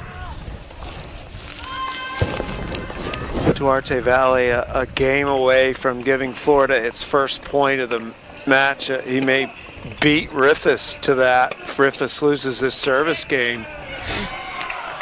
Let's climb back in it. Florida has to win 4 of the singles matches.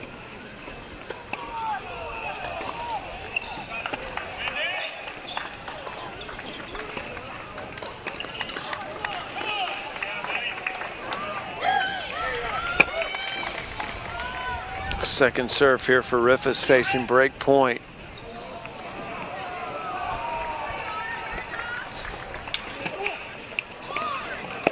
Oh. And now it's a deciding point, also a match point for Rifus.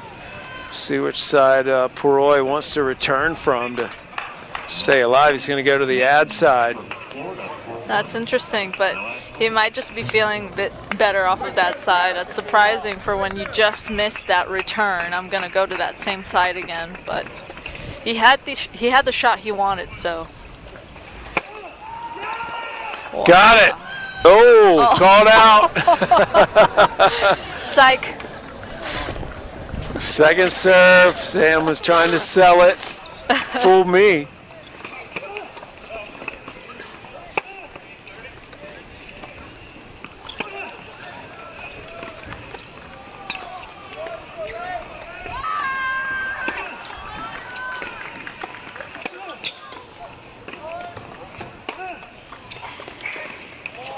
And that'll do it. Rifus battles back in that final game and gives Florida its first point. So the Gators and Seminoles tied at a point apiece now in this duel. So Florida needs to win 3 more matches, so does Florida State. Yeah, Sam may have celebrated early on that missed first serve, but here he just does a really good job with just putting the balls back on the court, just really well deep. Gives himself a chance there. Doing well. Showing the crowd why he's the national champ here on that shot. Coach Stump celebrating with him. So now Sam turns into cheerleader. Ben Shelton, his teammate, on the verge of going up set 4-2 at number 2 singles, and Valet at number 3 singles is about to serve for it.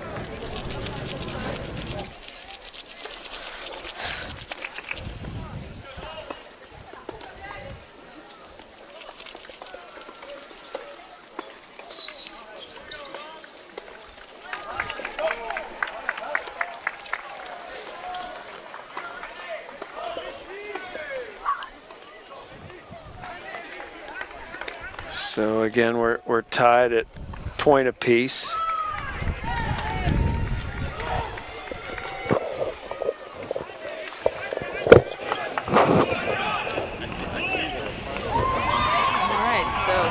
We're going down to court 9, where Petrovic has got to stay alive here. Valley with the opportunity to get another point on the board for the Gators.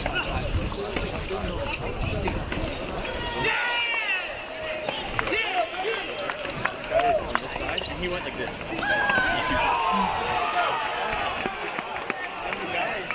The ball was, and I'm like, bro, you're only 6. Like, keep your.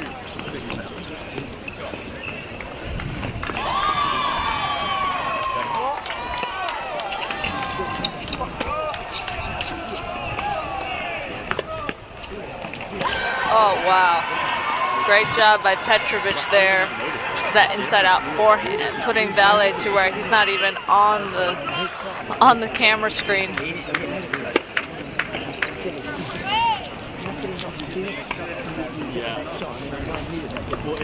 It's amazing how many times you see it over and over again. You see a player that's down, whether it's 2-5 or 4-5, and they come out firing. Putting pressure on Valet here.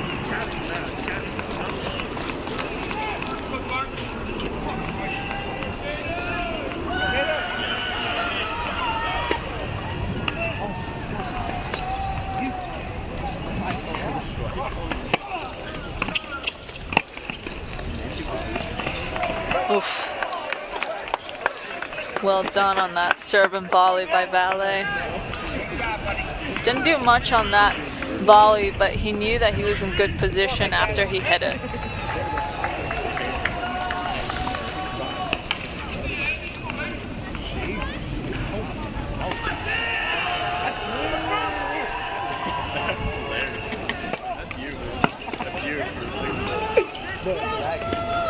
I get pizza today. I can get out here.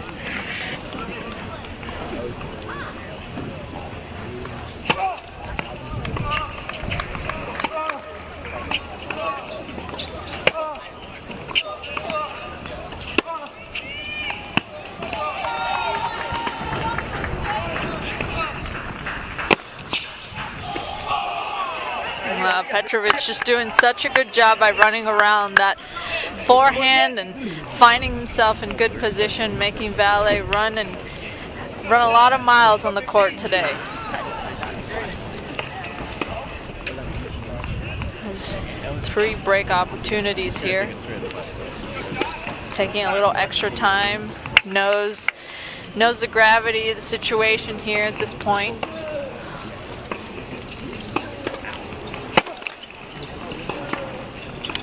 Second serve, you have to be thinking that Petrovic is seeing the opportunity, a second serve here.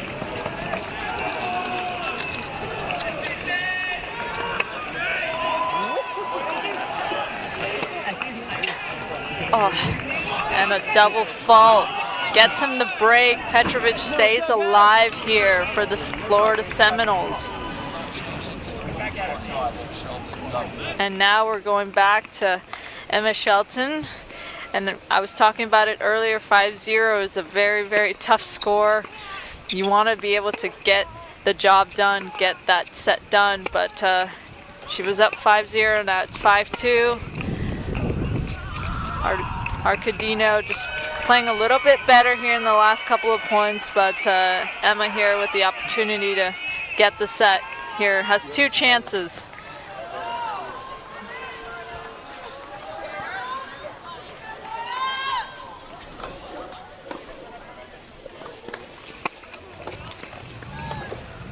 Second serve here.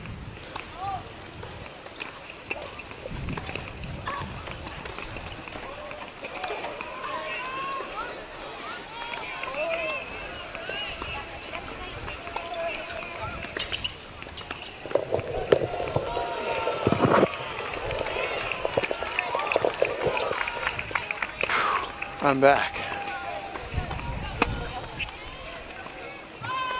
Oof. Just a little passive on that forehand there. That's the thing, Arcadiano is not going to give it to you. You have to take it from her. Emma here with another opportunity to take this set, and Arcadiano with an opportunity to stay in it here. Choosing that ad side again.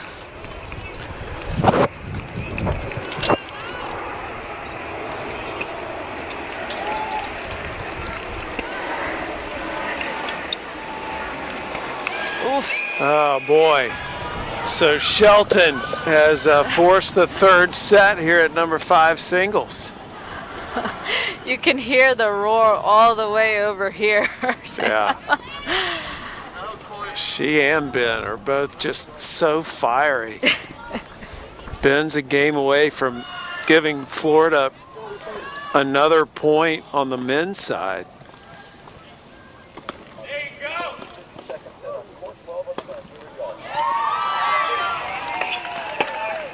And back to number 6 singles on the men's side. This was the match where Karpenshift won 6-love, and now Bonetto with a chance to send this to a third set for the Gators.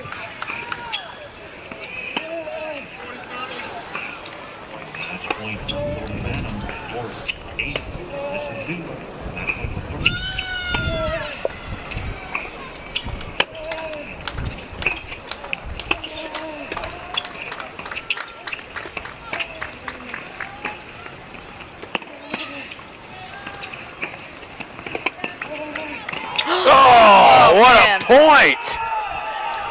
Oh. Bonetto sends it to the third. Ben Shelton trying to finish this off at number 2 singles.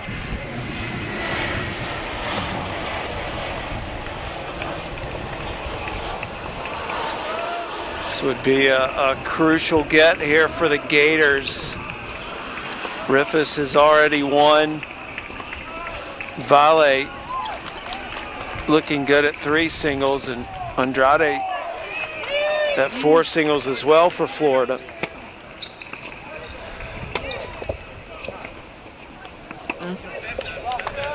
Little passive on that forehand, just didn't hit it, just guided it a little bit.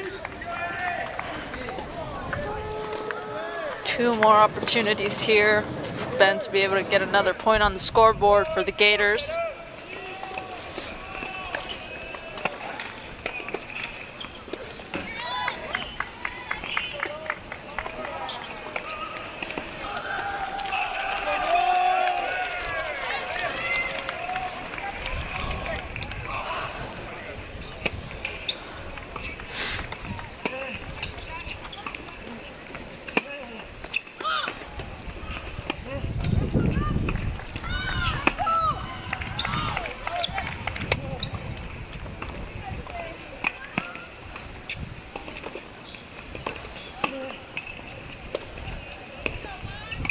Going up.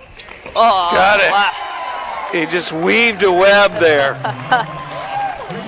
Just enticed Arshila to come forward and just really disguise that forehand down the line passing shot. And you can just see how happy they are, both Sam and Ben, just getting that win. Another point for the Gators. And once again, that leftiness from Ben Shelton. That leftiness is just something you just have to talk about because it's so effective. He's able to disguise it, do so much with it. He's got that high heavy on that forehand, but also loves that slice chip on that forehand side. Does a really good job with staying in it at this point.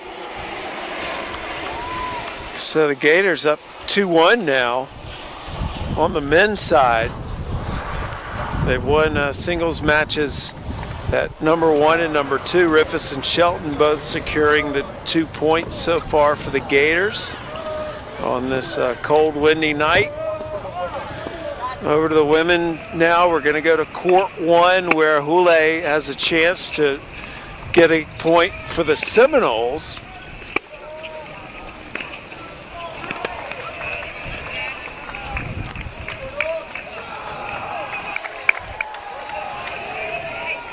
Hule just being very effective today. Just great ball striking from both wings, and Kessler just not having an answer today for that Hule game. Yeah, just too much power. Hule was leading Kessler. They were actually going into the 3rd set in their match on Sunday that the Gators won, split sets. And Hule learning from that. She hasn't let up in this one. Yeah, she's really just got her foot on the gas pedal tonight. Kessler just being a little bit too far behind the baseline, allowing Hule to kind of dictate the points and really use that ball striking to put herself in position here, just a few points away from a point for the Seminoles.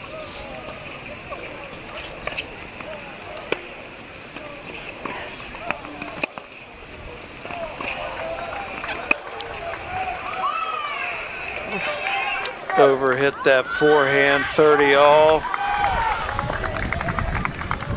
That's what I would call a good miss. She was deep. She hit a great forehand deep in the court. Didn't miss it by much. Just got to keep going again. That's too bad. Kessler had to hit a good serve and got Hule off the court. Now it's match point, Hule and Florida State. This would tie the duel on the women's side at a point apiece. Florida won the doubles point. No singles matches have finished yet on the women's side. Second serve.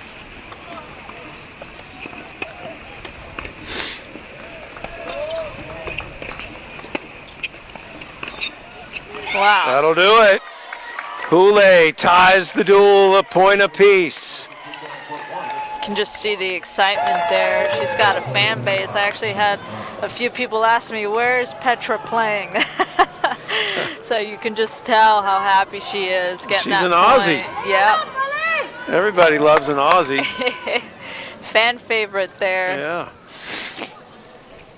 So that was a big win for Florida State. That should help things down the line for the Seminoles. Just huge return there. Getting super pumped running to that net. Well, on number 3 singles for the men, Duarte and Petrovic are in a tie break in the second set. If that were to end Florida's way, Florida would have a 3-1 lead on the men's side. Here on the women's side, we're still at a point apiece, a lot to be determined. Each team needs to win 3 matches.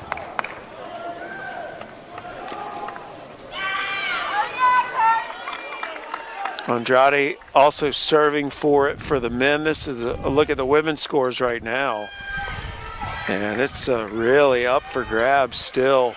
Third sets at 5 and 6. Gators up at 2 and 4. Zane won that first set, but down big in the second on 3.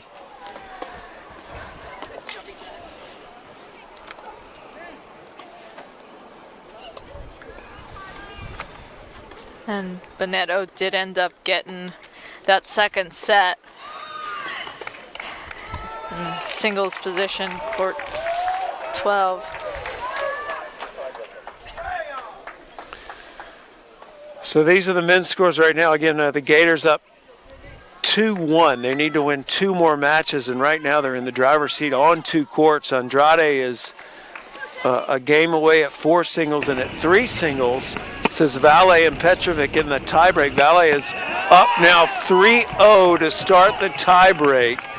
Should he win this tiebreak, Florida just needs to win 1 more match. Yeah, you can just hear that coach saying, hey, you have to let that one go. You've got 2 opportunities here to serve. You have to be able to just play the point in front of you and not really think about the previous one.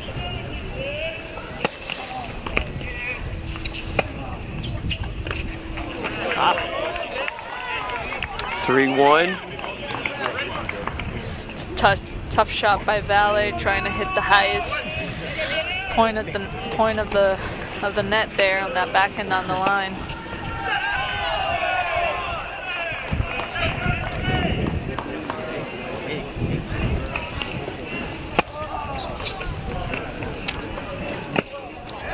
Oh, swatted it out. That's one of those moments where you have the entire court, you have the easy put away shot, and you probably think, okay, I should do this one, and you end up changing your mind, and that's when you just have to say, hey, I'm just big court, I'm aiming for my first instinct here, I have to go for it. Next to Valle, Andrade was serving for a lead and got broken, so it's 4-all over there. Andrade won the first set. Florida needs to win 2 more matches. Ooh, 4-2. Change of ends here. Youssef is up 3-love for Florida State at 5 singles. They just started the third set at 6 singles. Again, if Valle can win this tiebreak, Florida only needs to win 1 more match. Florida State won the doubles point for the 2nd straight time between these 2.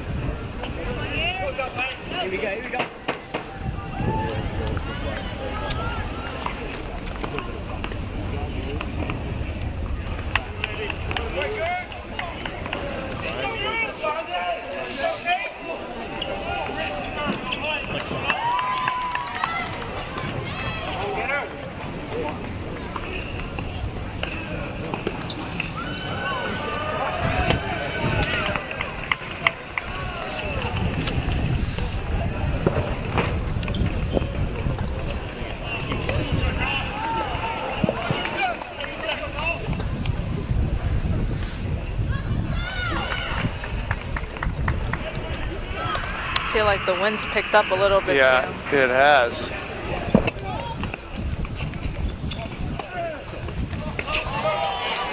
That was out. 4-3. Bit of a mini break there. Yeah, just pushed it long.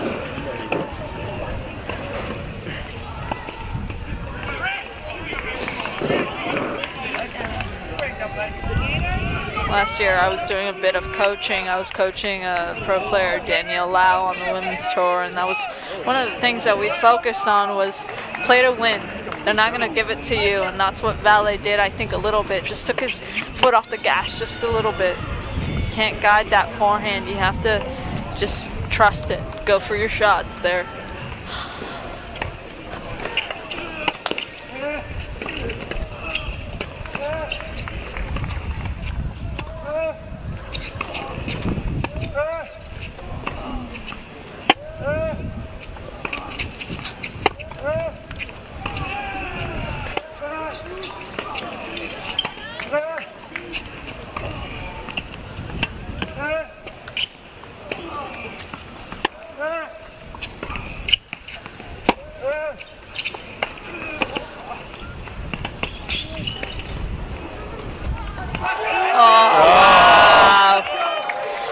Petrovic had the shot, had the opening for that, and just mishit it just a tad. What a point. These guys are crushing the ball. I mean, you saw about every single shot in the book there, and then Petrovic tries to go for this drop shot. Maybe it wasn't the best one. He got the forehand there and just mishit it just a little bit. 5-3 volley.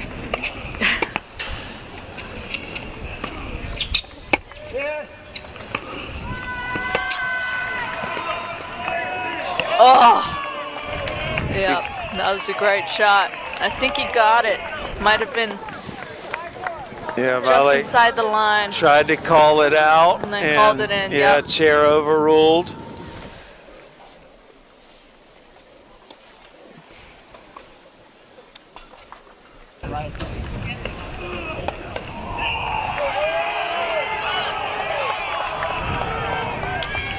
Yeah, you can hear the fans starting to get a little louder now that it's coming down to the nitty-gritty here.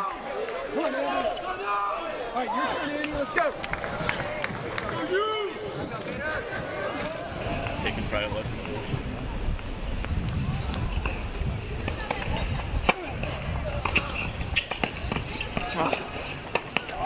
Oh, wow. Match point for volley. Two-handed backhand volley. You don't see that very often on the men's tour. Got the job done, though, there.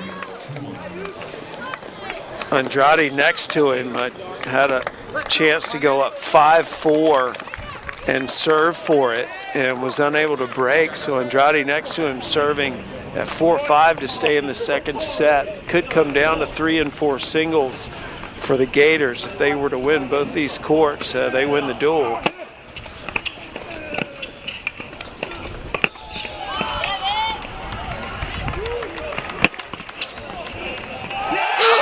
Wow.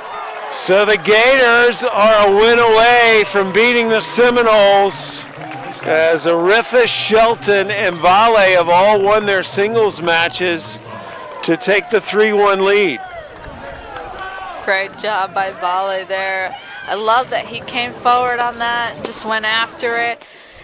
Big serve here and just saw the opportunity, and he actually wasn't in great position there, but just stuck that volley, and just so athletic here to make Petrovic try and hit a tough volley. Just got a little too cute for it.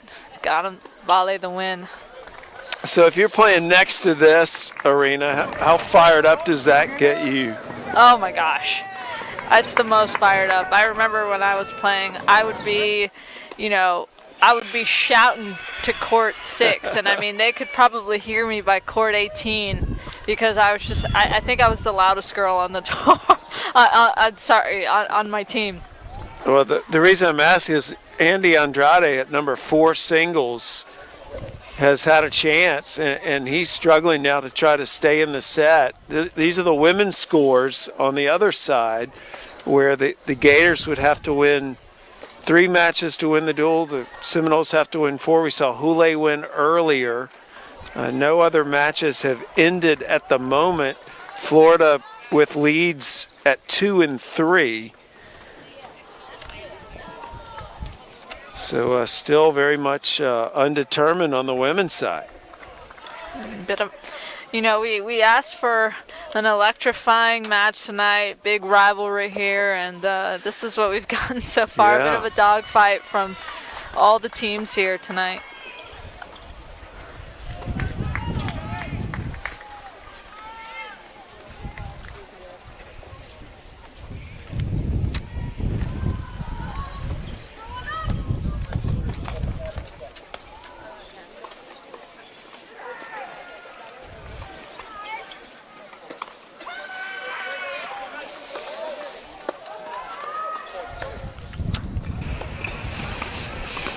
This is number 2 singles. Dudney and Allen. Gators trying to get a point here. The 2 Brits.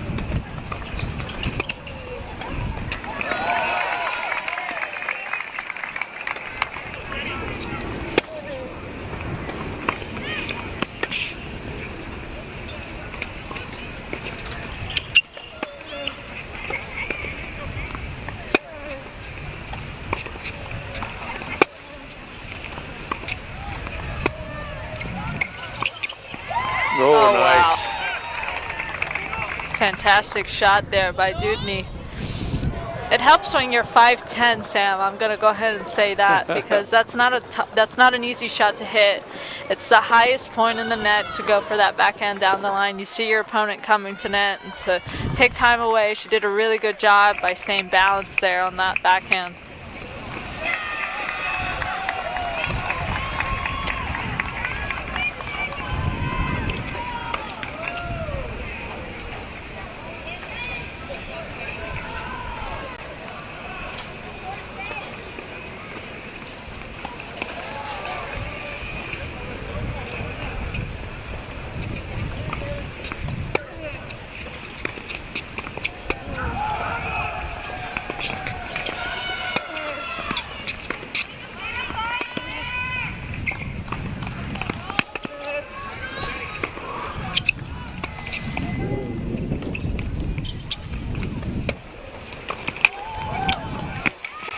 Oh, wow. You can hear the wind picking up in that mic as well.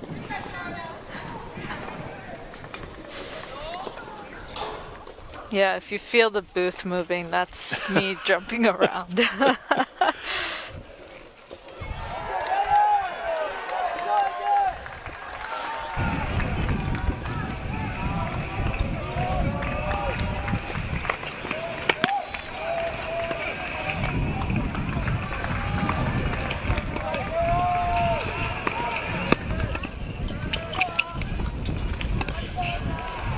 Missed it. Dudney with a chance to go up 5-1 now. Doing well by getting forward. Making Allen miss on that passing shot.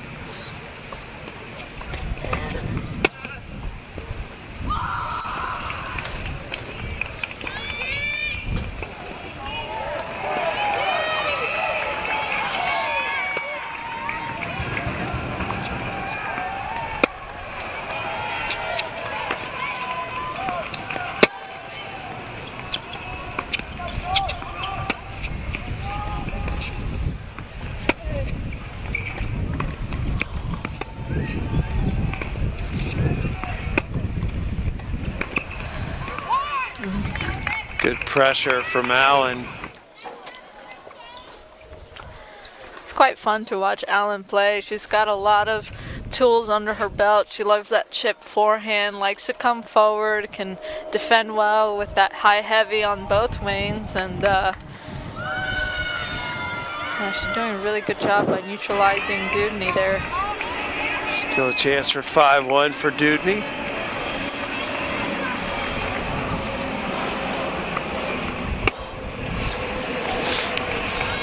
That's out, and it'll be 5-1, and Gators a game away from picking up a singles point. They won the doubles point. Hule won a point for Florida State.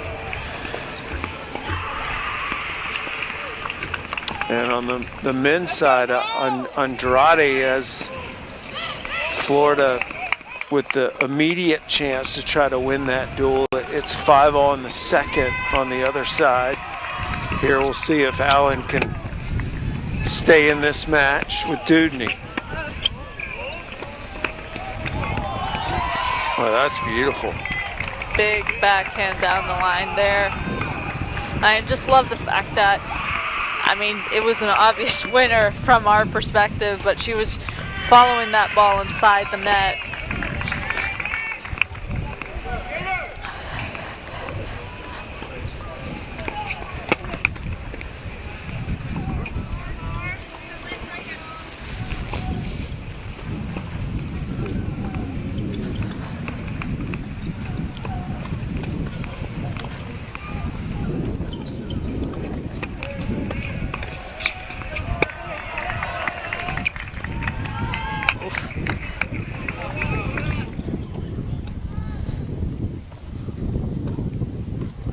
Bit of discomfort there from Allen.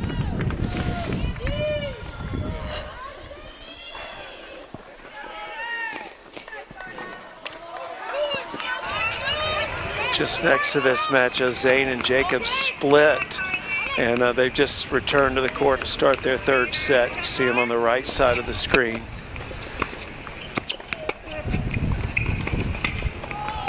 Oof.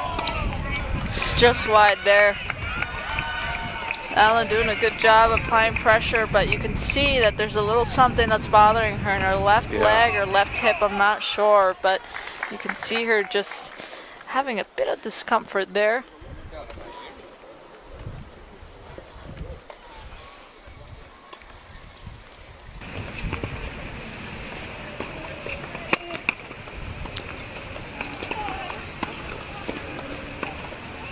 Yeah, still shaking that leg out. Yeah.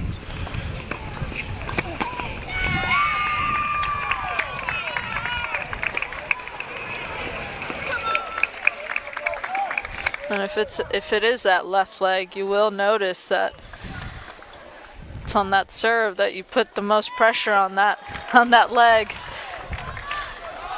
Hopefully it's nothing too bad, but that's one of the variables with this weather, right? Yeah. It's cold and windy. Yeah. Cold and windy for Florida standards.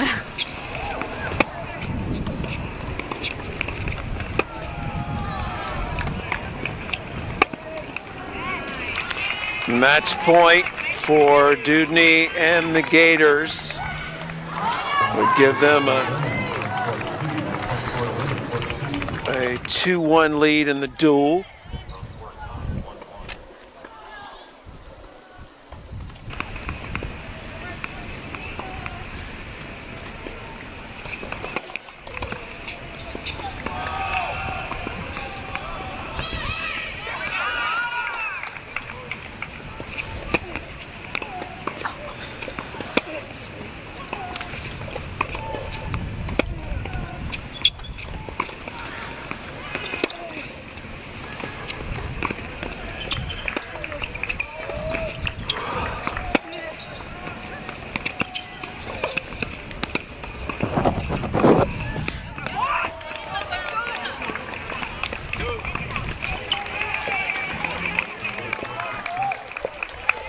Deciding point, also match point.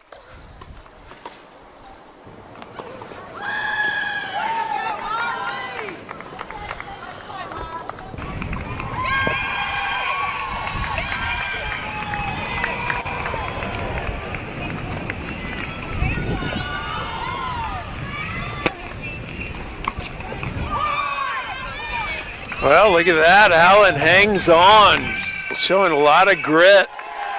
And makes Dudney have to serve for it now.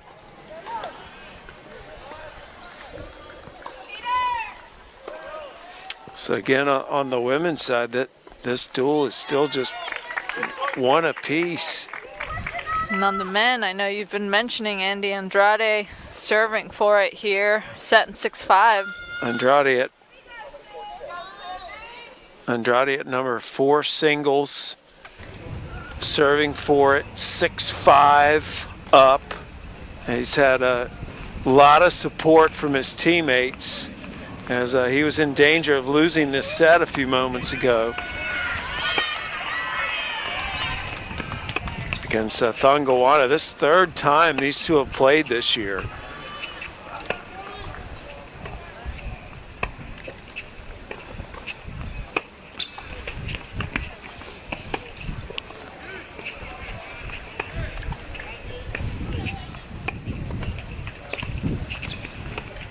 Oh, I think that he went a little bit off script there. He's going to go for a forehand there, but decided last minute to go for a chip forehand. Andrade bailing out of that point. Thongawana from South Africa. Andrade has really been a Florida Gator legend. He's just been so reliable for the Gators in singles and doubles over the course of his career. Senior from Bradenton, Florida. 171 wins under his belt, I believe. He's had chances in this match to finish it off, and he just has not been able to get across the finish line yet.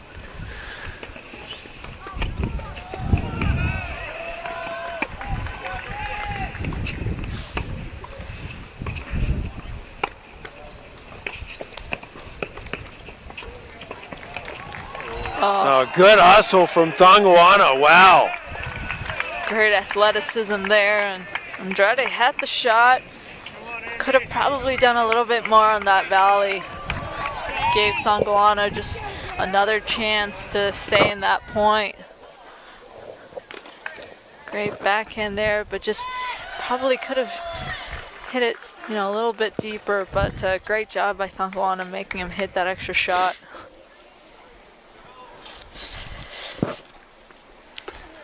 So pressure building now.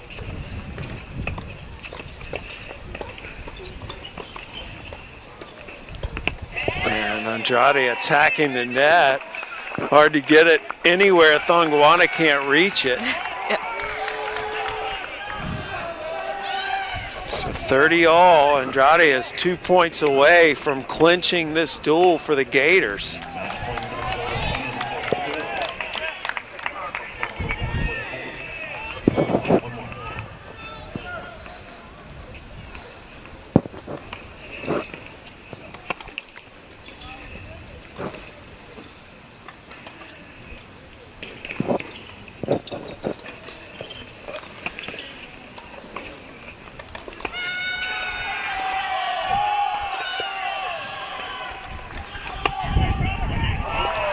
Match point. Wow. And dual point. Great job by Andrade there. Putting himself in position, coming back from a hole and putting his team to get the clinch here. Here we go. Let's go. No. Let's go, Gator.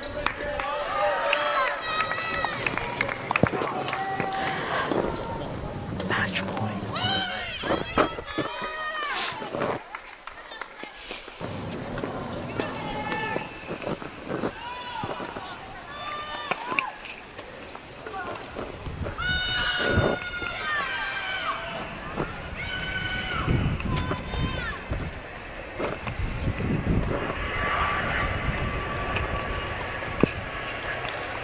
That'll do it. Yeah. And Florida beats Florida State 4-1, getting singles wins from 1, 2, 3, and 4 to do it.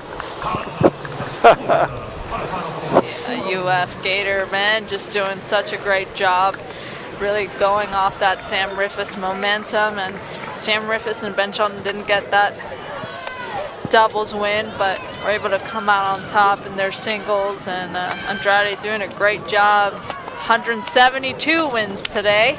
Love the sportsmanship over there too. That was really nice to see. Ron Perlman, the volunteer assistant, hugging Thongoana there after the loss, and a lot of respect between Andrade and he as well.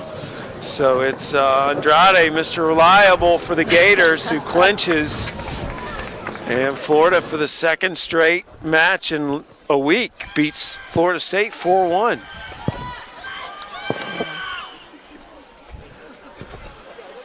They were just a little bit better today.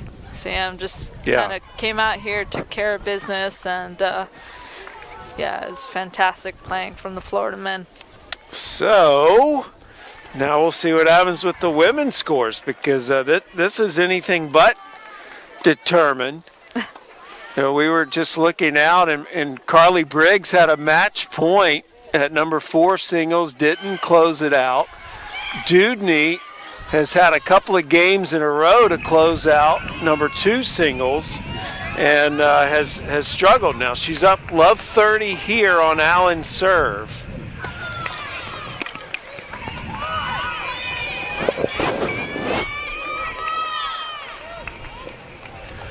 I think Allen just knows when the camera's on her.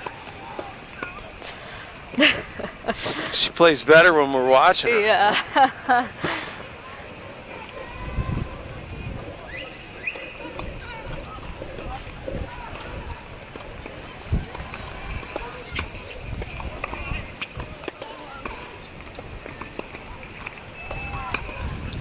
That serve was out. Second serve. Then Michelton, 3-all in the third. Yeah, there's a 1-all in the third at 3 singles as well. I mean, the women's side, a lot could happen here for both teams.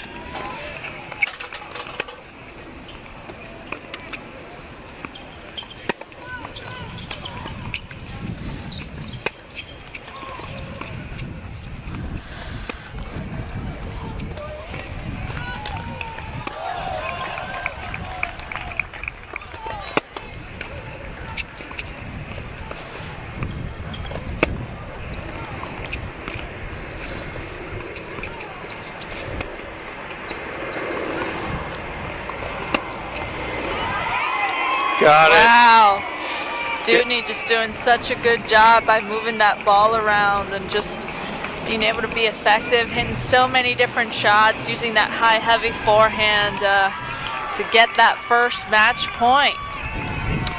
Yeah, it's interesting because Allen's playing a little bit injured right now. She's just putting it back in play.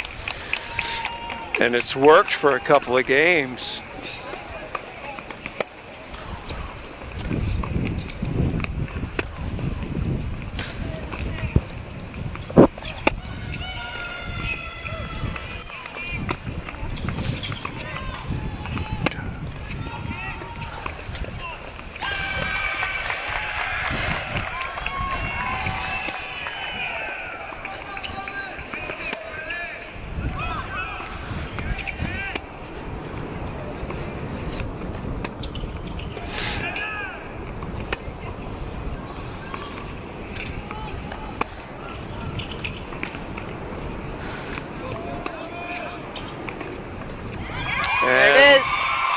That will do it. The Gators take number 2 singles. Heavy breathing. And 2 players from England meeting in Florida. And tonight it's the Gators getting the win at number 2 singles. Yeah, Dudney just so solid from the back, just being really effective with her shot selection, and does really well with getting that win today. Carly Briggs, bottom of your screen. I had a chance to close this out a moment ago, couldn't do it, but she's 2 points away here. This would give Florida a 3-1 lead if she can close it out against Lancelot of Florida State, the high looping ground strokes.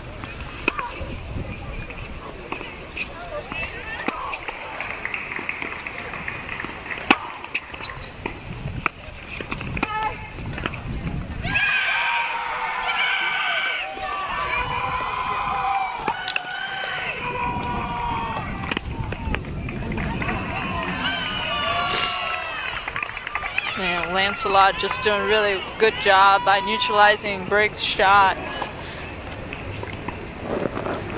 Yeah, she moved her all over the place.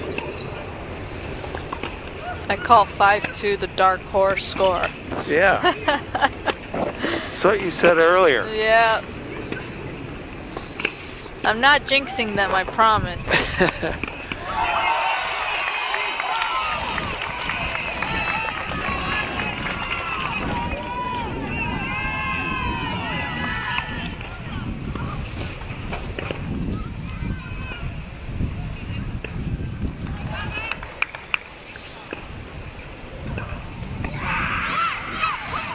Double fault, wow. Match point Briggs. Give her 2 match points, essentially.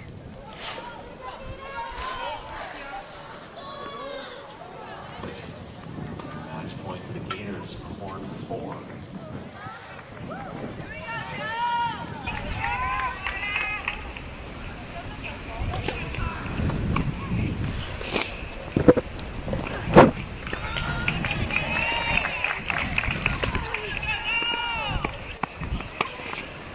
There it is.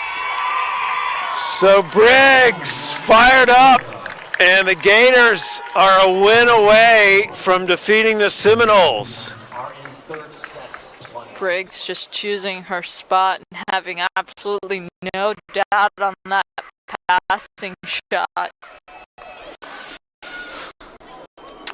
So the Gators up 3-1. Match is still underway at number 3 singles, number 5 singles, and number 6 singles. Both teams still with a chance to win this duel, but Florida mathematically needs to win just one more. Emma Shelton is up 3-4 here in the third. On serve against Arkadianu.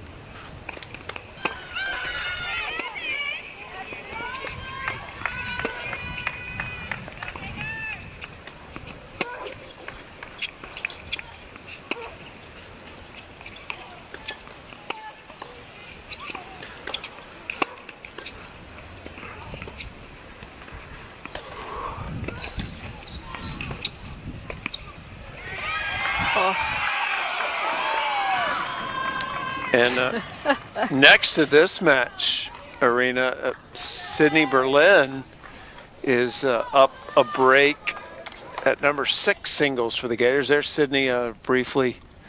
Emma walks over to the changeover area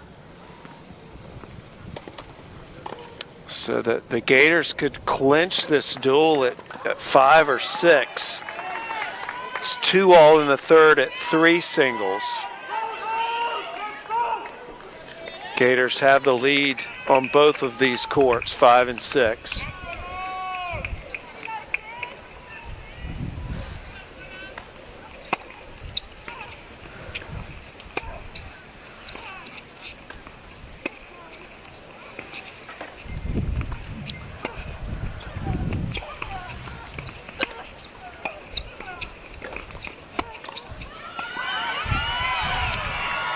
Arkadianu, she's getting the opportunities to be aggressive and be offensive, but do you notice she's just going straight down the middle? And it's almost like she doesn't want to miss and go for too much, which is obviously a good idea. But in this point, you have to kind of go for your shots, make Emma,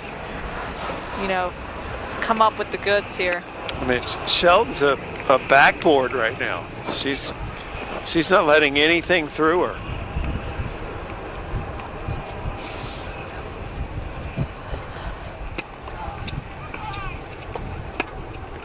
Oh, fantastic backhand there. Just so effective and did so well with following that. Was ready to come forward and just used her body so effectively on that backhand. It's got to be that good, though. Yeah. Emma definitely was not expecting that one. Berlin next to this match up 4-2 in the third for Florida.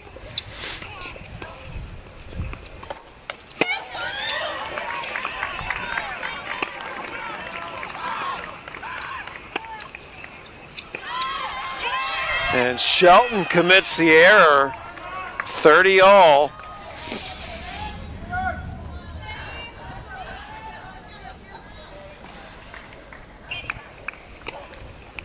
Excuse me, it's a game point here for Arkadianu.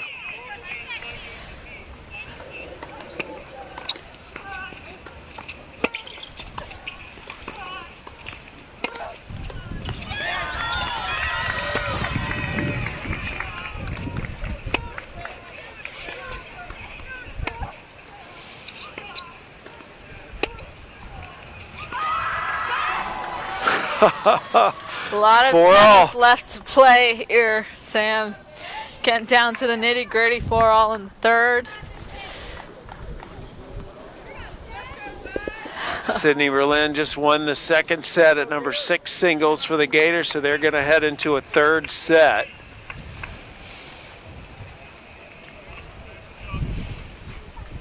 Lesedi Jacobs, though, up a break at 3 singles for Florida State.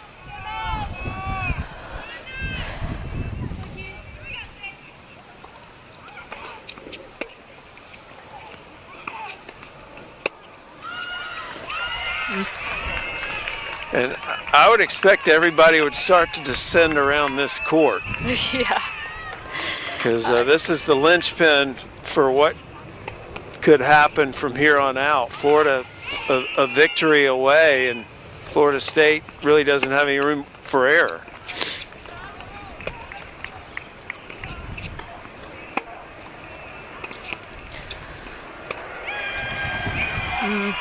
Archidiano just at forehand, just breaking down just a little bit.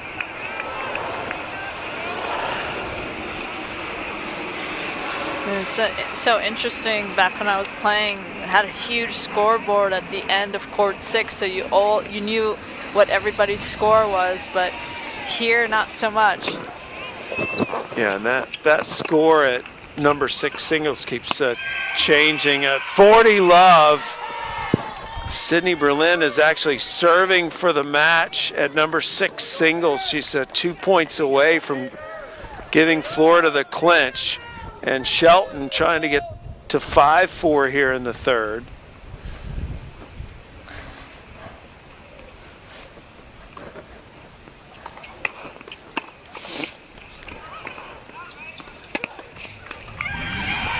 And does. You hear that roar come out of Emma. Love to see it. So Florida will be serving for it on 2 different courts. Sydney Berlin at 6 singles, getting very close, up 30-15 at 5-2 in the third. Shelton will come out and serve for it if she has to.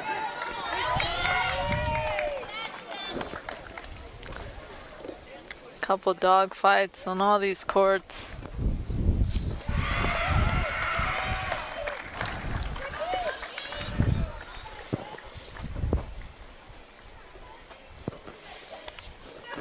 So again, Berlin at 6 singles, 30 all, serving for it at 5-2 in the third.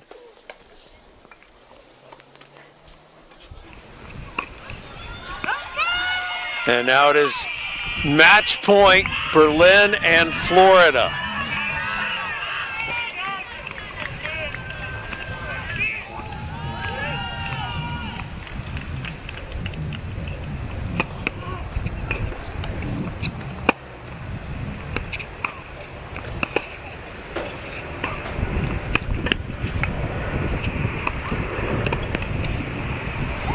Got it! What a way to end it! And the Gators win the duel off that shot from Berlin. Fantastic playing from the Gator women. It's a Gator night tonight, Sam. 4-1 on both accounts for the Gators as they win it by the same score on a rain-delayed night here at the USA National Campus. What a kickoff to the college match days. This is just one of those great college match nights. This great environment for the fans, for kids to watch. Just great tennis. So, fantastic start to the college match day. The USA National Campus once again putting on an incredible event. And hats off to the fans tonight because they stuck around through over almost 2 hours of rain. Cold conditions, windy, but it did not dampen their enthusiasm. And Sydney Berlin, clinching it for the Gator women. And what a way to do it with a backhand lob on the run, cross-court lob winner. Fantastic job by Berlin. That was awesome. So the Gators remain undefeated. They're off to their best start since the last time they won a national championship, that 2016-17 season. And the Gator men looking strong against their in-state rival, Florida State. So we'll have some interviews for you before we wrap up our coverage. That'll be coming up next.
can't go wrong when you say the Gators won 4-1 tonight, and joined now by a winning coach and player.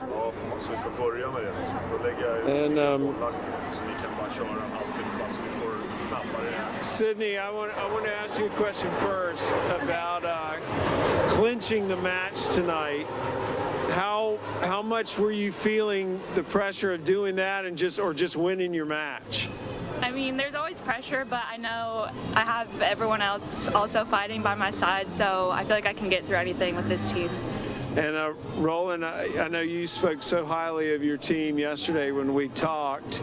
You're off to a fantastic start. Can you give us a few reasons why you think this team's so special? Well, I think you saw it tonight. I mean, we're really gritty. I mean, we have players who are willing to dig, who are willing to win with their legs at the end, and we have a group that enjoy being around one another, you know. So we've got a lot of things going for us, and tonight was a great win for us. Well, that was a fun match for everybody watching. Thanks, guys. Thank you. So now Brian and Andy are coming in. Andy, I call you Mr. Reliable because it just seems like when the Gators need a point, you're there for them. What was going through your mind in that last match tonight? Because it looked like you had it for a while, and then you lost it, and then you got it back. Yeah, I mean, I was just trying to tell myself to stay relaxed. I've been in this situation plenty of times, so I think that played out for me. I got broken a couple times in the second, and I just managed to break back right away pretty much.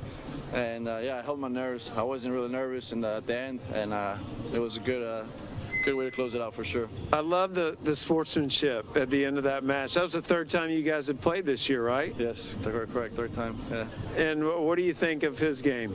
He's tricky to play. I mean, for me, I don't know why I always kind of struggle to play him. Maybe just like the way his patterns work with mine, and it's pretty fast. And yeah, he doesn't give up, so that's good on him, and yeah, I give him credit for that. All right, well, congratulations tonight. Appreciate it. Big win for the Gators, and Brian Shelton's gonna come in. And you know, Brian, first of all, I just want to get your thoughts on the win tonight. Oh man, we're ecstatic. You know, it's always fun to win. Doesn't matter when and or how. It's just fun to be able to be in this type of environment here at the USTA Center and here in Lake Nona. I mean, it's just to have all these fans come out on a night where it's less than ideal conditions. I know you're a little bit cold, Sam. I think the rest of us are as well. But for so many people to come out and support these two teams, pretty special. Well, we didn't really get to talk about it much because of the schedule change, but you know, take the coach hat off and put the dad hat on. How awesome was it to see son and daughter playing next to each other in doubles tonight? I mean, that wasn't even planned. I know. Emma told me, "Are you going to come over on my bench and start coaching me too?" And no, she's got great coaches, so she didn't need me, but pretty cool. I mean, I'm just, yeah, with the dad hat on, you can sit back and be proud, you know, and just think about all the work that they put in when they were little and wanting to be on this type of stage and have these kind of opportunities, and to see it come to fruition through a lot of hard work and a lot of blessings from above. Yeah. And having an amazing mom, you know, who just has been with them and taken them all these tournaments along the way, and she's our rock, you know, and so none of this is possible without her. Well, thanks, Brian, and she was here to the end as well, because she right. Talked to Arena after the match. So we'll let you get back on the bus. Right. Congratulations on the win. Thanks, Sam. Appreciate it.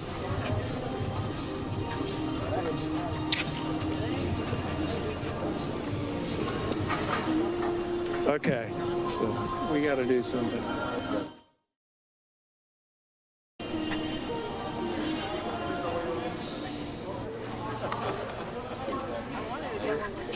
Yeah, man. Good job. Appreciate you. I'll be watching. Love you more. I don't think so. Get warm. Hug for the kids. So, Arena, just come on over for some final thoughts. on. Hey, Gators win 4-1. We can't go wrong with that. What were your thoughts on that match? Both of them. I think it was just great tennis out there today. They were just competitive. They were fierce. They really didn't let up today. They just played really effective tennis. Well, it was neat because on the men's side they lost the doubles point. Women's side won the doubles point. It didn't seem to matter. I mean, at the end of the day, you know, you almost have to just either put that away and just kind of say, okay, let's just start anew, or just have to be able to. I'm sorry. That's okay. It's just live. I hope not. I think they were just able to just put it all away and then really go forward in the singles and take care of business tonight. Well, it's amazing we can get words out. Our lips are frozen, but it was worth it. It was a lot of fun. The Florida Gators win 4-1, the men and the women overcoming a very hard-fought Florida State effort. So for Irina Falcone, I'm Sam Gore. So long from the USTA National Campus.